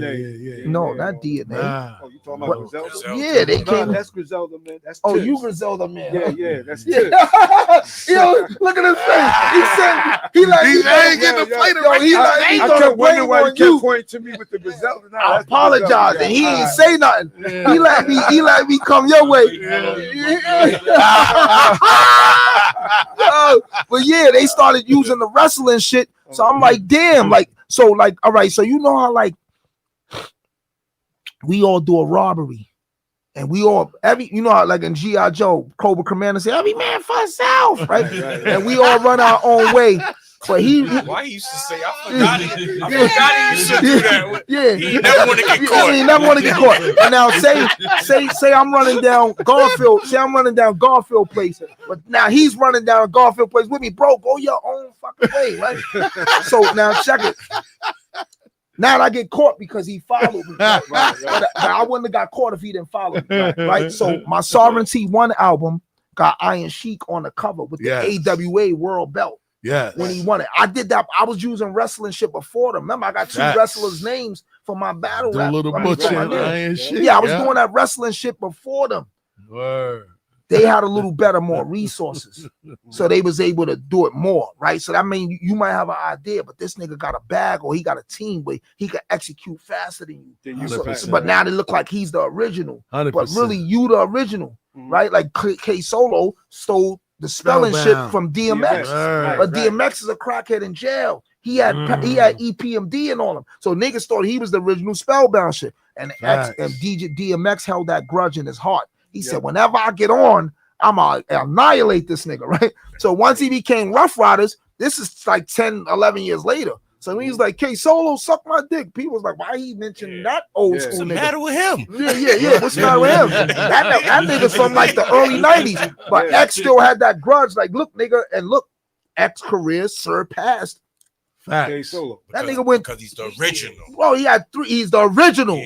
And he had 3 albums, 6 times, 5 times, 8 times platinum or whatever how that shit went back to back. Right. He fucked Def Jam up. He the only nigga in history that put out 3 albums and a year and a half and went multi, right? So anyway, back to these dudes, right? So I got Iron Sheik on the cover with the belt. Then my second Sovereignty 2 album, I got Iron Sheik with Classy Freddie Blassie. Facts. Right? On the cover, right? But this is where the analogy of him running down the alley with me, making me hot come from. Westside Gunn just got kicked out of a WWF event, right? They didn't care you paid $5,000 and you got your own little wrestling league and you pay homage to us. Take all our wrestlers off your fucking album covers. So he had to take all the wrestlers off all his album covers. 100%. Because the only thing he was that's plagiarism. That's plagiarism. Because only thing he was doing was just throwing a third eye on him. But he already, this WWF caught on a little too late. This nigga done sold a billion gazillion tricks. They merch was moving. They merch masters. That was the whole shit to their movement. They merch masters. It was champion hoodies with the wrestlers figures. You would still see the champion sign. And they was putting their scorpions and all the names. He got presses in his house to this day. He got like a room with presses. And he got that long. Boy. He employed his family and all that. He got workers in his hood pressing them shit. Yes. Now he got the wrestling league competition. Once again, so with the league, whoever was in WWF, right? Yeah, it's competition, my nigga. You know, you paying homage to me, but now you come out with weed and knowing I got weed, you out of here, nigga. Now you trying to step on my back. So WWF kicked them out the event. Don't come to our shit no more. Take all our wrestlers off your fucking album covers. So now he put his 4th rope league wrestlers, right? But you making me hot. Because even though I'm not as big as you, they might say take Iron Sheik on both the covers of the motherfucking albums, right? So you making me hot, nigga. You know, jacking and plagiarizing, right? And then they can't say I'll change my name because Iron Sheik, the wrestler, spell his name SHEIK. I got the H on the end because at the end. Because in Islam, a sheikh is just a spiritual leader or Islamic leader of a tribe. You can't take that title. That's like a nigga telling a Jamaican, don't say you're a general. Right? You know, they always say general. The Jamaicans were saying general since the 50s. You know? That's embedded in their culture's DNA. A sheikh is embedded in the Islamic culture. So they can't make me change the sheikh shit. And then iron, there's a surah in the Quran, surah 57 is hadith. That's surah iron. They got a surah in the Quran called surah iron. Surah 57 in Arabic is hadith. So my attribute is Sheikh Hadid Abdul Rahim, but in English is Iron Sheik, servant of the merciful, right? So Vince McMahon can't fuck with me on that because this shit is my culture, this is my belief. You know what I'm saying? You Edomite, you know what I'm saying? You motherfucking Neanderthal. But and then with the Abdullah the Butcher, he can't really fuck with me with that either. So I'm kind of good with the name shit, right? Because Iron Sheik, the wrestler, don't have an H at the end. And then you got the 5% of Iron Sheik from Wu-Tang. He spelled his shit SHIEK. You look like him. Y'all look similar a little bit. But he only got 1 album, bro. He keep putting it out like every 3 years. He keep putting out the same. Yeah, there's a few. When I looked on MySpace and all that, and then YouTube and Instagram, it's a Moorish dude named Iron Sheik or whatever. But listen, back in the days, what they would do is if 2 people got the same name, we could battle for the name, right? So you can rack all them niggas up, and I'll just annihilate all of them, right? Yeah. You know, like when you watch Marvel Comics, King the Conqueror. He went to all the multiverses. He went to all the multiverses and made all the other kings bow down to him. You know what I'm saying? You remember that? He conquered all those worlds. He went to every multiverse and stepped to all the other King the Conquerors and made them niggas bow down to him. The real King the Conqueror, right? 100%. So I'll annihilate all them Iron Sheik niggas. And all that. Put your mic up. You know what I'm saying? Since you got albums out, you about it. I like music though because music lasts longer, and music is more making music you like better. Yeah, that's more personal. Okay. So battle rap is like shooting a gun. Music is the knife. If a dude stab you, it's personal. He up on you. Like a gun, you shoot a nigga from far. Like battle rap is fluff. It's the culture, but it's fluff because once I say them rhymes, once I express my expression for that situation, I can't use those them verses no more. But with Man in the Mirror, Michael could sing that forever. Facts. It could be that one song. And right now, if Jeff Red, come on, you called and told me that all of us, we gonna get up, and then once the bunnies go bloopers, we really gonna be on it, right? And even though he only got one song, but that shit is heat. Is heat. He can say that forever, right? So I want to be able to keep saying my shit, bro. It's my shit, bro. Why I can't keep saying my shit? If I want to wear my motherfucking turtleneck 10 times, why I can't wear it 10? I gotta worry about you saying I'm a bump because it's my turtleneck, my nigga. As long as I wash it, I can wear it 10 times. I'm wearing it 10 times. My shit. So before we get out of here, we got an instrumental for you. But where can people find your movement to support you? All right, before the freestyle too, let me get some more ginger ale because I want to make sure no homo. My throat is wet. Here we go. I got you. But y'all can find me on Instagram. I'm Warlord Iron Sheik, WARLORD IRONSHEIKH _AOA. So that my Instagram is Warlord Iron Sheik. My Facebook is Iron Sheik Williams. My YouTube is Iron Sheik AOA, IRONSHEIKH AOA. And then my Twitter is Iron Sheik AOA. And then y'all be able to find me on TikTok through any of those sites or whatever. Thank you, King. I appreciate you. And then y'all can go on Spotify or musical platforms. Spotify. What's the other ones? Deezer, Tidal, iTunes, and on. Just type in Iron Sheik albums, and all my shit'll pop up. People. Nice. Word. There you go. Yeah. They gonna pop up. That's what I'm talking about. Yeah, I got like 38 music videos on YouTube. Just type in Iron Sheik music videos. Yeah, you want to see freestyles, battle raps. Cause I was a maniac too on them DVD era. I was coming for Sue Serve shotgun shot. I was merciless, and I think that's what kind of shot me in the foot because I was unfiltered, and I was doing what I want. Bro, I got footage of me in 09 with the state greens on. I'm on a DVD with the state greens on with my 97A0385, my DIN number. That view, wow. Now, sometimes you gotta listen, especially when you rhyming hard. Yeah. You gotta give that visual. Yeah, because I heard you saying it before, but yeah. That visual, I love that barbarian. Yeah. You say you was big, you gotta let people see that. So when they think something, they look and go, oh, that's him. And then I'm gonna tell you, I'm gonna tell you another thing. When I was up north, right? I used to do this one beat on my locker, and dude used to be like, yo, you do that shit every day. You write all these fucking rhymes. You gonna be like every other nigga that go home and don't do nothing with the music, right? I ran in a few of them niggas in the street. Some niggas is on 125th in Lexington, K2'd out. Some of them niggas is working through a temp agency. Yo, I seen you on the DVD. I seen your battle. Yo, I always believed in you. Always, fam. You told me why I kept banging on that fucking locker, bro. You know what I'm saying? You try to play, right? Even though I always was the type of person. The person say you can't do it. I'm gonna really do it because the impossible is possible. Always 100%. With me. I could do whatever the fuck I put into fruition. 100%. You know what I'm saying? Or whatever. But but I thought about that. I thought this shit out through my whole bid. Before I left, before I maxed out, I wrote the time allowance committee.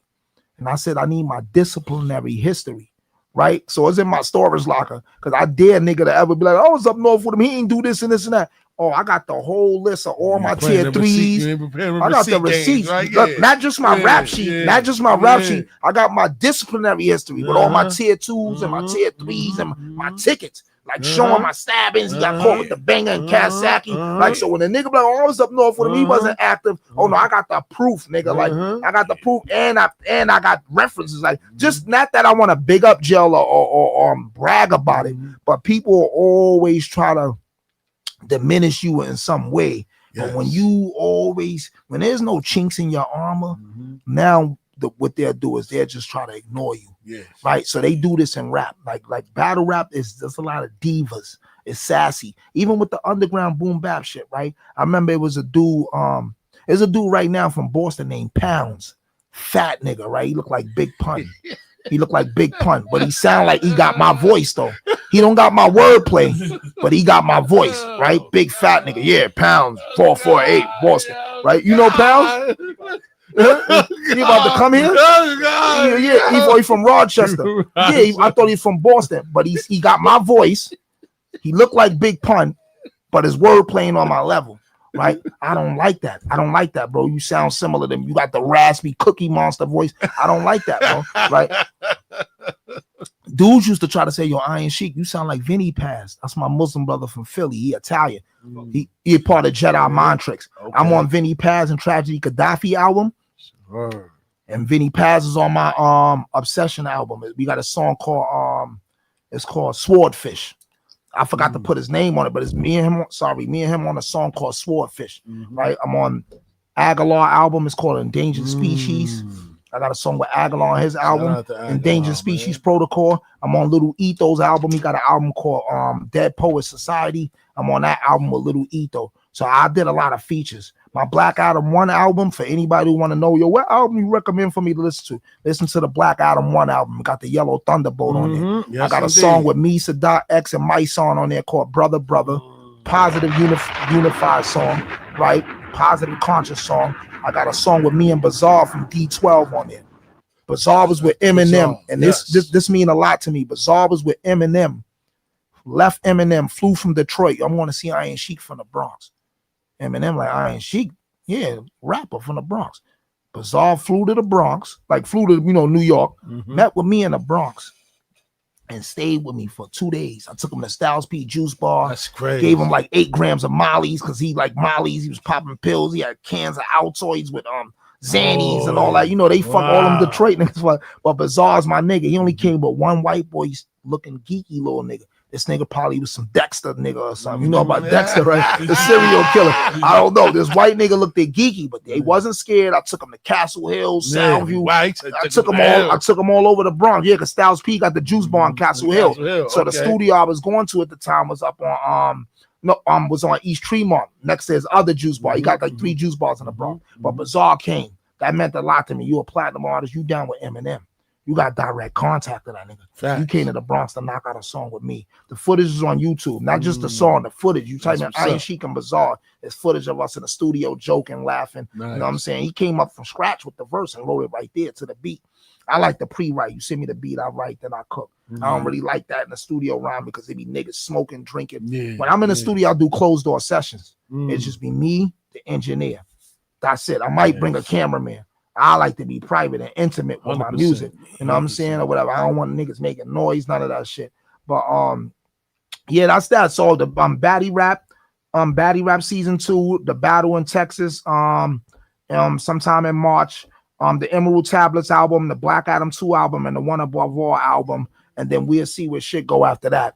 We'll see where everything go after that. But that's the clip. That's in the arsenal right there. That's that. And then I'm trying to get into more indie films, web series. Yo, if y'all got web series, anybody watching this podcast, y'all got web series and all that stuff, bro. I know how to act because I did 2 indie films already. You know what I'm saying? One is called Delivery, is on YouTube. The other one ain't up, but it's called Delivery, is on YouTube, and it's directed by Fabian Mariano Ortiz. This man is from France.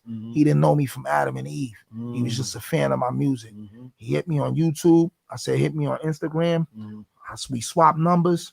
He came from France, flew to the Bronx, came by Yankee Stadium. We ate, we talked, we ate dinner a few different times.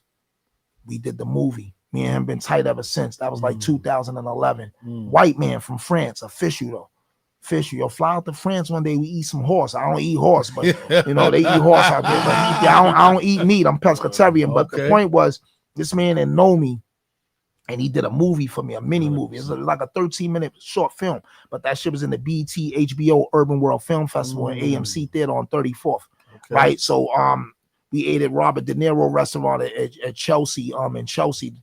He had a restaurant down there. So I went to the Chelsea Film Festival, the Cannes Film Festival, and everything. So this man that didn't know me extended his hand and put something on my resume. That's a great accolade 100%. And put me in a little position. I met the girl from Black Panther before the movie Black Panther dropped. The boy-headed Wakanda black lady. Yeah, she was there because she had like an indie film and all that. So I got acting experience. So anybody who interested, book me. Like, book me. You know what I'm saying? No question. And we can link up and make a move to make a difference. No question.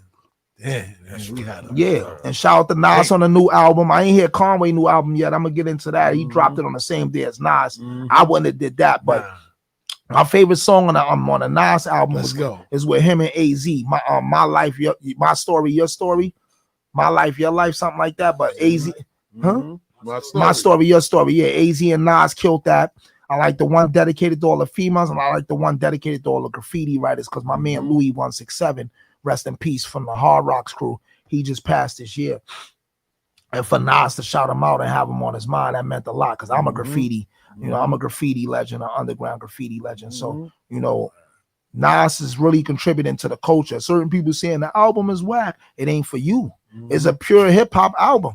He ain't talking about killing, shooting, selling drugs, suck my meat. It's just positive vibe. One on graffiti, one on women. He got the joint press. I used to press play and all that with my radio. I used to record. The pause tape shit. That shit is bananas. His concepts be crazy, even with the shit with the cab 68. Cab 68. I used to ride OJ's growing up, right? The joint with the gun, right? Carolyn from Maryland, Small World, right? He always got concepts for y'all. So that mean he ain't just writing. Facts. He's at that shit take thinking power, bro. Because you stand on track, you stand on subject. You know what I'm saying? You're not deviating. It's like writing a script, plot, theme, ending, mood. You know what I'm saying? Yeah, rhyming backwards. So not they can't. Yo, it's hard to take do his that. creativeness away from him. Yeah. You can't take his creativeness away from it. And he dropped 6 albums with Hit Boy. 100%. Right? Don't get it wrong. Primo did it. Primo did his job, but Nas helped the beats. The beats didn't really help him. There we go. He made the beats. You know what I'm saying? I'm not taking nothing from Preem. I'm not taking nothing for Primo, but I would say this is my suggestion. 3 producers that I know that keep getting better with time. Alchemist, he keep getting crazier and crazier, right? Because he's like the backbone behind a lot of Rock Marcy, Bodie James, and Stove Guard, right? Yes. So I would, even though Alchemist once learned from Premier, I think Premier should get next to Alchemist, DJ Muggs from Cypress Hills, because Muggs go dark. Yes. And they got a producer named V Dawn from Harlem. Yes. V Dawn. That's whose studio I recorded for the last 6 years. Yes. Huh? Nicholas Craven. That's my man from Canada. So my Sausalito Turkey video with me and Planet Asia, Nicholas Craven was there that night in the South Bronx with me. I met him through Planet Asia. That's Nicholas Craven man that did the video. So I'm like, yo, bro, I didn't know. I said, bro, you do videography? He said, yeah, I do music videos. So I said, I need a video done right now, being that we were Planet Asia, whatever. He like, what's your budget? I said, I got 400 for you. He said, we good. I backed up the 400. Wow. We knocked the video out, me and Planet Asia, and that was it. My Sausalito Turkey video is on YouTube, but that's Nicholas Craven, man. Wow. And I knew him before Ransom linked with him, and they did that horror series and all that. And I should have snatched them. But what it was sometimes I'm not racist. Sometimes my biasness is getting away, because a lot of music he samples from is soul music, is black music, right? And sometimes my personal ways get in the way. The business. No, not only that though. When somebody benefit off my aunts and grandmothers and all them more than me, right? Because Patti LaBelle, my aunt, I call her auntie, right? Gladys Knight. When somebody benefits off our shit more than us, that shit bothers me, right? And I'm gonna give you a prime example. I know French personally, French Montana, and I know Chinks Drugs, right? Rest in peace, Chinks. Rest in peace, Chinks. All the dudes that used to hold Fringe down, the YGs and the Mac Baller Brim Bloods, I know all of them. I was up north with Lario and all of them, but I know all the YGs too, because they from Haven, the YGs. I'm from Cortland. I'm right up the block. Yeah, I used to get money in Marhaven. When you watch French Montana's footage from 04, 03, 02, when he was on Fight Club battle rapping, he looked like the typical Arab in the store, right? So people like, oh, he's from Africa. Yeah, he's born in Africa, but he's an Arab, right? His nationality is African, but his ethnicity is Arab, right? So he comes to the Bronx, he learns our culture, right? Because Cheese and other niggas was Muslim. He turned them Muslim now, but and this is nothing towards French. That's my Muslim brother. It's all love. But he learned, the black culture, black American culture. He learned how to rap, he learned how to swag, he started popping black chicks, whatever. You the only nigga that got rich, and all the black dudes who protect you shot, killed, got shit shot in the head from you. None of the black dudes then and I stay for it. I ain't gonna say it's his, but you around this nigga, and you hip hop is a black culture, 100%. So you're rapping and this nigga's leveling up. None of y'all niggas rhyme, and then when y'all tried to rhyme, it was garbage, bro. This he about to marry the princess of fucking Saudi Arabia or some wild shit, right? Yes. You think she would have married? You think she would have wanted to marry him if he was the French from the Bronx with the headbands on in 2004 when he was dropping off? Oh, you know Storm Pop, DFL, Down for Life. Yeah, because he started him, Hell Rel, Fred the Garden, all them was a part of DFL, Down for Life. I know Stoop Cousin, Profile. I was locked up with Profile, right? Juan Fontaine Avenue and all that, right? This dude blew up. None of the nobody else from Coke Boys or the Mac Ball or Brim Bloods. Nobody else is rich. French is the only rich one. Chinks was gonna be on his way, and then he got caught in the web. And I think he would have surpassed French because Chinks was nice, right? So, you know, French got rich off of it, but now he went back to the Arab, right? He back with the Arab lady. He had a black wife. He not with the black wife no more. Nope. Yeah, his baby moms. He not with her no more. He with the Arab chick, right? Now, same thing with Akon. He said Afro beats is better than hip hop. Africans is more creative than black Americans. You meatball. So why you didn't go through Afro beats and get rich? Why you came through the black culture, infiltrated, got Styles P on a song live, like you one of us. You blew up, and then now your true feelings came out. How you felt towards us. So you infiltrated us, right? Now you shitting on us. Oh, Africa make better music. Afro beats is better than hip hop. Black Americans can't hold on to nothing. Akon be bashing us. He be going crazy on us. Like, yeah, he be wilding, right? So you used us, nigga. You ever had a person, once they done with you, then they mad at you? I ain't like you anyway, you bitch ass nigga. Oh, you been felt that way. So why you just didn't do that from jump? You was holding that shit until you got in a position where you didn't need me no more. So that's how I think. I think French don't need us no more. Akon don't need us no more. Khalid definitely don't need us no more. And I don't really see what talent he have, because I never seen him scratch like a real DJ. I never seen him go crazy like DJ Scratch or nothing. He just say, we the best. I do this for the hood. I do it for you. He used to be with Tamar. That's it. Is that a talent? When they moved to Tamarack, Florida, he used to be with them. Siobhan and Brian and all. So now look, Khaled. Yes. Now look, check how he got in the culture. This is the shit that bothered me. Fat Joe. Fort Lauderdale. I was out there. So this is the shit that bothered me. Fat Joe brung him to the culture, right? But black niggas brung Fat Joe to the culture, right? The whole 100%. DITC. So who is you, right? I brung you into my house. Who is you to bring somebody else into my fucking house, nigga? You know what I'm saying? Because black niggas can't infiltrate Arab culture. I'm Muslim. I pray next to these niggas. The rule is shoulder to shoulder, hill to hill. Them niggas will not touch your shoulder and all that. But I always remind them, I could pop your kufi off right now in this masjid and nothing won't happen, because me and my team of Muslims, we radicals, we renegades. We'll fry you, nigga, but off the strength of Allah, of our belief system, I won't fry you. But y'all niggas be weak. Y'all not on black niggas time. We working out. We box niggas is shooting. We active. Yeah, y'all shoot the AKs over here, but y'all don't know how to play under the whistle.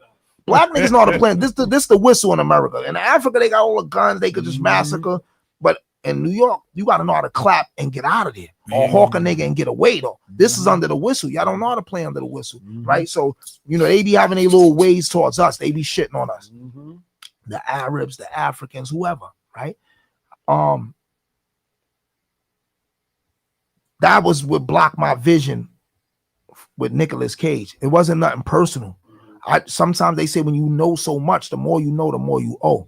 So me reading 1 billion, too much money. I'm reading Dr. Francis Cress Welsing, I'm Carter G. Woodson, Psychological Chains of Slavery, Naeem Akbar, Carter G. Woodson. I know our culture, we get stolen from all the time. So when somebody keeps stealing from you, you really don't trust nobody, right? We invented denim jeans, bro, blue denim jeans, the Gullah tribe, the black Gullahs in Georgia, because we mastered the indigo plant, which is blue. White people didn't like jeans. They thought it was like slave clothes. We started dyeing the jeans blue with the indigo plant. This is historical facts. Wow. Louis Vuitton use all that shit. So if you niggas keep getting stolen from. So that's what be kicking up in my mind. Like, damn, we about to get carjacked again, you know, but nothing towards Nicolas Cage. Great dude, good vibe. Projects with Fahim is a maniac. Now, Fahim was fake running with Griselda at one time, and they hated on him. That nigga was dropping an album every week. Fahim the God, bro, he dropped out. Yo, Westside Gun tried to tell him, yo, slow down. So he looked at it like, oh, this nigga hating. They don't really want me to pop. And that was one of the arguments they had. But Fahim was dropping more than Griselda. He was fucking. But when you listen, because I like Fahim the God, but when I can't listen to like 4 or 5 albums straight, because now it starts feeling like he's rhyming about just everything. Yeah, my man got the black coat on with the ski hat. The chicks was dingbat. He just started. It seemed like you never had a rapidy rap nigga. A nigga rap so much. He rhyming about everything. You got to rap about the pipes. You got to rap about the light. You got to rap about the couch. It just started feeling like, damn, this nigga rap about his whole everything. He went to the store to get a chopped cheese sandwich. It's just over rapidy rap. But I fuck with, shout out to Fahim the God. Shout out to Nicolas Cage, great producer. I respect your craft. You know, sometimes my biasness is just getting away. You know what I'm saying? Because black people can't go to other people's shit and blow up. We can't do none of that shit. Like we can't, bro. I can't go to Reggae Thong and them niggas say, brace me. Oh, the Modano, look at the Modano, fucking what I mean. Boom. Not saying all Latinos is racist though, because we know. And then at the same time, look, Reggae Thong has reggae element beats. Cause Buju spoke about this shit. I think on Drink Champs. He don't like it. He like, yeah, they taking reggae sound and then they using Black American rap. You know, we whether scatting, poetry, whatever we did, toasting, they taking they rap, but we're doing it in Spanish. So you taking 2 different black ethnic tribes and combining their shit and using it with yours. But this is their is their excuse though. I thought we was black like y'all. Didn't you say we was black too? That's why I don't be doing that inclusive shit. Right? Not that I'm trying to separate because my father's Afro Borinquen. But my father and them is y'all complexion. My whole family on my father's side is y'all complexion. You know how much racism they experience? Because niggas thought they was regular black, but they know fluent Spanish and they hearing all the funniest shit ever. Yeah, and then they start firing. My little brother, you'll think he's Jamaican or African. So he start firing. Like, oh, this nigga's a poppy.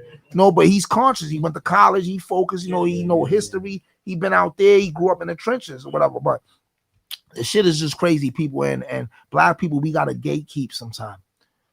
We gotta be exclusive instead of inclusive. Now, people who come into the culture sincere, like let me name. I feel DJ Eclipse is a sincere white dude, right? Kid Capri is a sincere white dude. He's Italian. He's Italian. His father's Italian. He loves the craft. He loved the craft, right? He loves the craft. Benzino loved the craft. I feel Eminem loved the craft, even though they calling the girl nigga. He sincerely love us. He loved the craft. Eminem loved the craft. I like the dude Bruno Mars. He always tell you that, yo, blacks influenced me, right? Just pay homage, right? Don't use it and then leave like Marky Mark and the Funky Bunch, right? Once that nigga left and became Mark Wahlberg, Goldberg, whatever you, he ain't never come back, right? You started out as facts. He take it offensive, right? But nigga, you was a Backstreet Boy, whatever y'all was. Facts. In sync or one of them groups. Yep. Marky Mark and the Funky Bunch, right? But once he would have never been where he at if he didn't come through the black door. You couldn't go through the white door. Pink did the same thing. So my my thing is this: just don't use us, bro. You know what I'm saying? Don't use us because we don't be using them. I was about to say, isn't a dude doing that now? Post Malone, because we don't use nobody. We don't use. We always help niggas. That's why we at the bottom. They wouldn't even allow us. We didn't got the opportunity. I'm gonna say this last thing, then y'all can throw a beat on if y'all want. If I was a Moor, and when I would have went into Spain in 7-Eleven during the dark ages, and if I'd have seen niggas crawling on all fours, smelling like shit, no showers, no bathtub, I'd have told my whole army back. We wouldn't have retreated. We'd have still faced them, but backed up. Everybody back up. We out of here. And I'd have left Europe the way it was. Right? This why I kind of say black people kind of deserve this punishment, because the Moors, our ancestors did some stupid shit. They did a lot of stupid shit. Why would you go on the, you seen these niggas eating each other. They was cannibals and all that. You went into Spain and seen these niggas with fleas, syphilis, herpes. They was fucking dogs, bestiality. The more civilized Europe during the Dark Ages. These niggas learned all your teachings, astronomy, going on a boat because they thought the world was flat. You taught, Mr. Miyagi taught Ganyu-san everything, like in the Kung Fu movies. Once the student learned everything, then they kill the master. So now we in a predicament right now where we in. We on the bottom of the totem pole. I don't care about Hove and one Nas. Those little sprinkles they let get through, right? We at the bottom of the barrel for the mistakes our ancestors made. Facts. And then what they did was they smart. I respect it. They kept their foot on the gas. Everything they learned from the Moors, they said, we're going to build armies, technology. We're going to make sure these niggas can never get us and overturn this. Because if we riot now, they could kill us with sound. They got hypersonic sound shit that'll just pop all our eardrums. They could kill us with all type of shit now. They technology. So a revolution is not really, it could still be in question, but we got to do other things. We got to create other ways to levitate, but they learned. But the more we taught them, why the fuck we always so giving and teaching, and then we get stabbed and snaked, bro? Nah, but a God's supposed to always be able to defeat the devil. Yo, I'm gonna tell you this. When a chick cheat on me, that shit don't hurt me. What hurt me was a lot of bitches on my dick. I could have been cheated on you. I could have been popped 5 or 6 other bitches, but I try to be faithful or try to keep it tall with you, and you snake me, bitch. I could have been snaked you 30 times ago. So that's what hurts about cheating.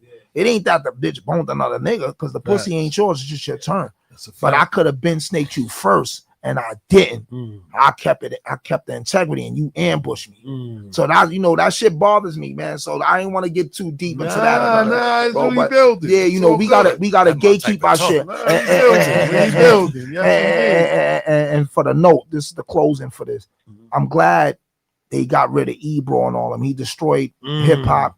He was a California nigga. We shouldn't have ever let him govern our culture anywhere in New York, right? So then at the end, he tried to get conscious, because I think he's black and white. At the end, he tried to get fake conscious, but he knew his ass was on borrowed time, right? So let all them radio stations crumble and let stations like this flourish, because I think Bobito in the bars and Hoops Radio. I think Bobito the Barber and Stretch Armstrong show, to me, was better than Mr. Magic show, because Barbito the Barber and Stretch Armstrong, they was helping. They breaking artists. Yeah, I first heard Nas there. I first heard Big L there. I first heard Bush Baby, Cellar Dwellers, all them niggas there. Wu-Tang, Paul Rice Season. So those is another group. Those is another group of what? They still perform. They did something. Who? Cellar Dwellers? Stretch Armstrong. And Barbito, they did something in Flushing free. So they still perform. Those is another group of white dudes that I feel love us sincerely. Barbito and Stretch Armstrong. Yeah, you know, official. Barbito Spanish? Okay, well, Stretch was Well, okay, well, Stretch fuck with us sincerely though. He fuck with the culture sincerely. He ain't come in on no culture vulture shit. Took him out and took him off the snicker. Snap. He came into the culture sincerely. You know, shout out to Stretch Armstrong and Barbito. But yeah, we need these underground type podcasts and shows, because not only is this more intimate, it's more sincere, and it's more of the culture. 100%. Right? You know, and we can still keep like the Shady 45 joints, like how K-Slay had Street Sweepers Radio. You got DJ Clips rappers out of control. You got Gorilla Nems with the fuck your life shit. We could keep all that. We could fuck with Shady 45 because that's still a culture. But Hot 97 and all them big mechanical joints, let them shits crumble, man. Let them shits crumble. I said earlier. Yeah, it's gonna give us. That's why we here. Yeah, it's gonna give us strength. It's gonna give us more strength. You already know. Word up, man. Tell you what you I'm got ready. over there for us, man. Word.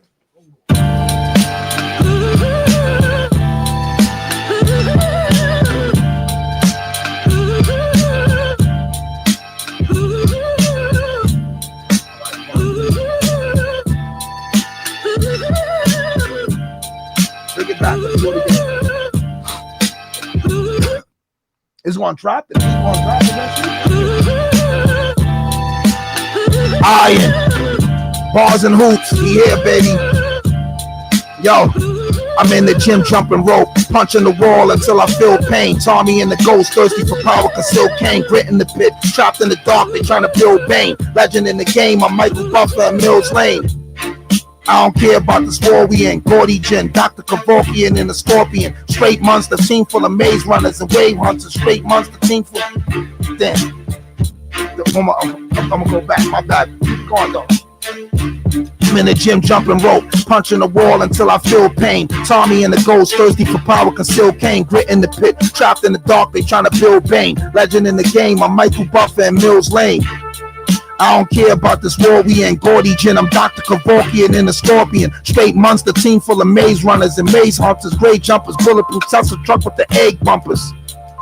Life is filled with solutions. Life is filled with pollutions. That's why we got institutions. The way we dream. My team getting clean from A to Z. Laser beam, pull your beard off like shaving cream. Dark vultures, large cultures. Damn. Hold on, I'm gonna go to the second verse. Hold on, give me 1 minute. Give me 1 minute. I got y'all. I'm sorry about that. I'm running through muddy waters in Michigan. Hand me my flowers, wake up and smell of roses, mistlin'. Bullets whistling, tear spine apart when I finish them. Discipline, wet all the ladies up at the Christian Inn. I'm a gritty vet, jogging up Philly steps to the rock. Hold on, my bad. Give me a minute. I got y'all. Hold on. Yeah, he caught me off with the Wu-Tang beat though. Hold on.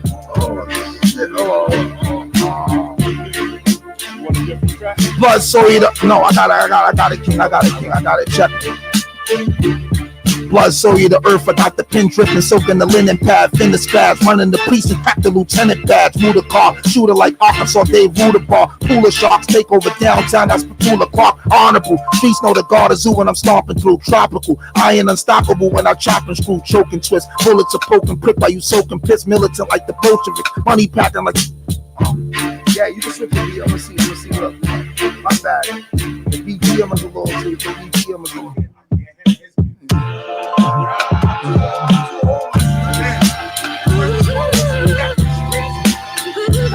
Let's go, Tiny. What else you got over there, kid? Let me see what you got over there.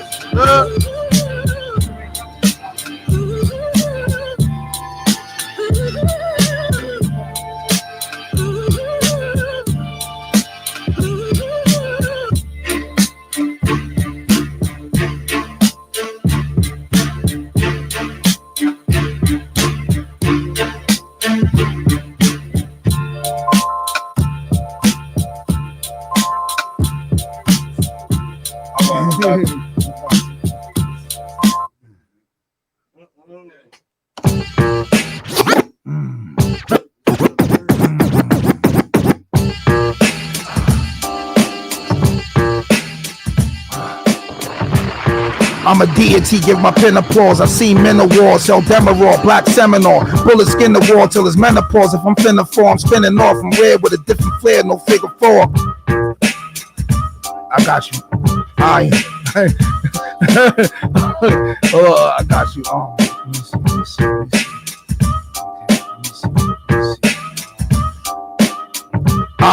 Yo. I move at a different speed like Hellcat tires biting the concrete. Life is just raunchy. White women die for this dark meat, provocative intel. Opium with oxygen chemtrails, binocular stem cells. All my niggas gothic and did. Chop the heart, slicing up piles like I'm Papa John. Stop the car. My baby mom's dogs look like Shaka Khan. Hungry cougars, funny rooster strippers with funny hooters, bummy shooters. Gay rappers dressing like Punky Brewster, war with guards. Slaughter sharks, wild like I'm Gordon Parks. Water dogs, transporter car. I got you, brother. The beat's a little too fast. Yeah, a little too fast. Nah, but I ain't gonna hold you though, man.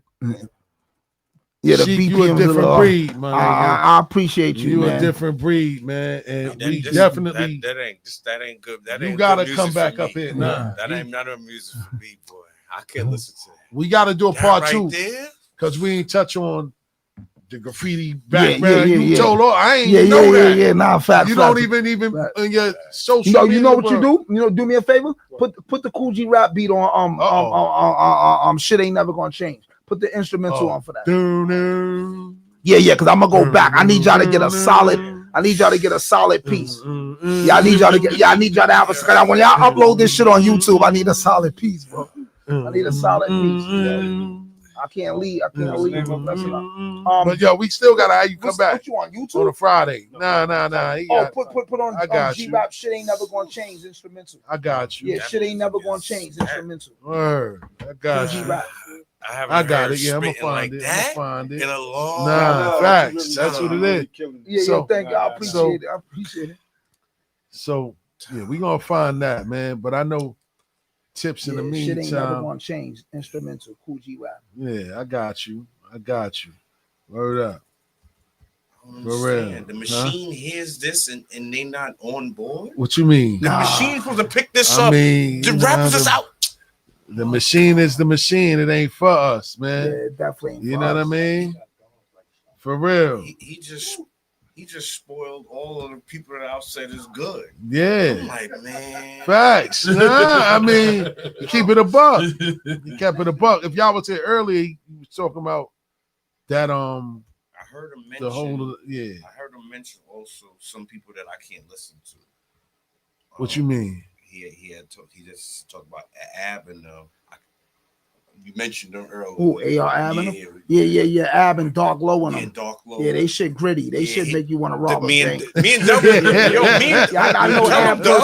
Only me and Dub was on there. People say that us playing in the car like, niggas is who hard. are y'all listening to? I'm like, hey, you don't want to get into this. They kind of like black rock stars. Yeah, because they it don't be no lyrical shit sometimes. Black Dark Low be People like, I can't pull up on them. The gunner pull up on them. I like to get what up on them. Yo, I tried to warn them. You know what I'm saying? People don't even understand that. Talking like bully. That shit dark bully rap. That I'm trying to find out if they ain't got. I got something else. I don't know, but you tell me. I don't think people even like Benny. I want to listen to Benny, and I'm listening to Thunder. you. Yeah, Benny's Thunder. But when I'm listening to you, I'm still like, if you touched, I don't know. Yeah, listen. If I was in the right space, man, like if I had the right. Sometimes people just got the right backing, man, than others. Niggas got better resources. I'm not even cap. I'm listening to you, and I'm like, because there's people I listen to. I'm going, you're good, but you know that's where I'm gonna leave it. You're just good. I'm listening to you, better resources. and you making me feel young again. You know, make me want to go somewhere else after here instead of home. You know, I normally go home after this. I can't listen to this. I don't want to go home now. I know it's not on here. Nah, yeah, it's wild. It's not on here.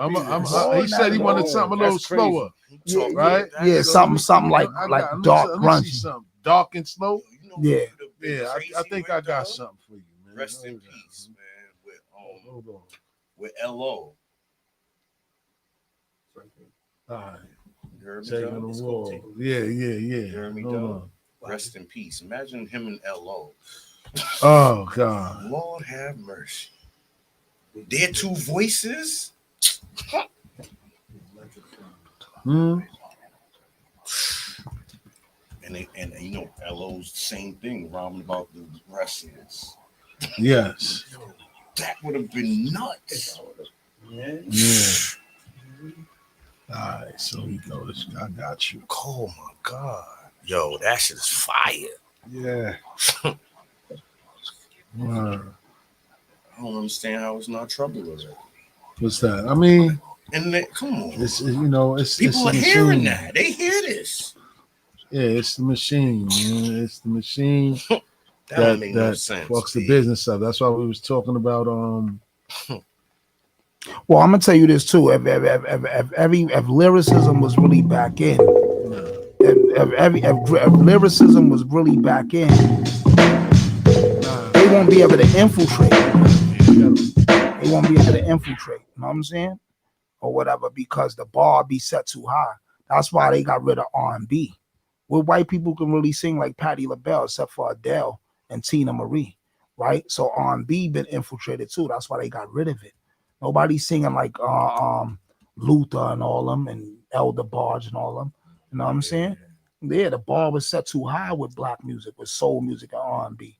You know what I'm saying? So they got rid of it. Yeah, our last hero, they was like, you messing with little girls. They booked him away.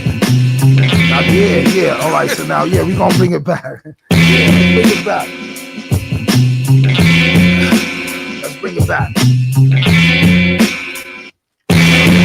Yeah. Check it. I'm in the gym jumping rope, punching the wall until I feel pain. Tommy and the ghost, thirsty for power, concealed cane. Grit in the pit, trapped in the dark, they trying to build Bane. Legend in the game, I'm Michael Buffer and Mills Lane. I don't care about this war we in. Gordy Chin, I'm Dr. Kevorkian in the Scorpion. Straight monster, team full of maze runners and wave hunters, wave jumpers, bulletproof, touch the truck with the egg bumpers. Life is filled with pollution. Life is filled with solutions. That's why we got institutions the way we dream. My team is getting cream from A to Z. Laser beam, I'll blow your beard off like shaving cream. Dark tortures, large fortress filled with war kits. Angry orchard, baby orchids, baby warships. It's like a jungle sometimes. It make me wonder how I keep from going under. It's like a jungle sometimes. It make me wonder how I keep from going under. I'm running through muddy waters in Michigan. Hand me my flowers, wake up and smell the roses, mistletoe. Bullets whistling, tears spine apart when I finish them. Discipline, wet all the ladies up at the Christian. My stormtroopers is more ruthless. They be for all Pumas. My core shooters is all Hoovers. I crack your collar up when that dumb shot chopper come with the bump stop binoculars in the lunchbox. I'm flyer than Groovy Lou in the Coogee suit, Harlem legend like Groove. Oh, one more time. I'm flyer than Groovy Lou in the Coogee suit, Harlem legend like Groovy Smooth Dapper Dan for the Gucci boots. It's like a it's like a jungle sometimes. It make me wonder how I keep from going under. It's like the jungle sometimes. It made me wonder how I keep from going under. Blood soaking the earth. I got the pin dripping, soaking the linen pad. Finish pads, running the precinct, crop the lieutenant badge. Mooder car, shooter like Arkansas Dave Ruderbar. Cooler sharks take over downtown. Now Spatula Clark, honorable. Streets know the guard of zoo when I'm stomping through. Tropical, iron unstoppable when I chop and screw. Choking twist, bullets are poking prick while you soaking piss. Militant like the Bolsheviks, money stacking like poker chips. Yeah. I'm in the gym drinking protein powder. I smoke these cowards. The heroin give dope fiends power. The Tesla is grown. Rich Rocky, Sylvester Stallone. Pressure the throne. I'm espionage, weapons and drones. Make y'all fear me. I got demons to take y'all jury. The AR scary. Chase you down like the baseball fairies.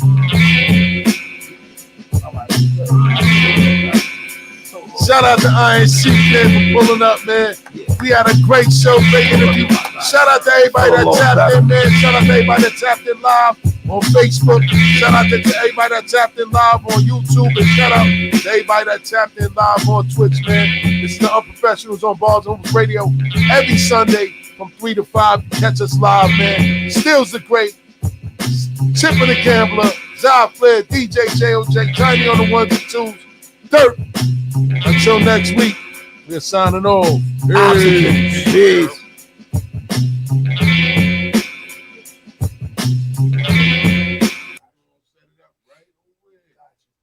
Yeah, that was a little more better because it is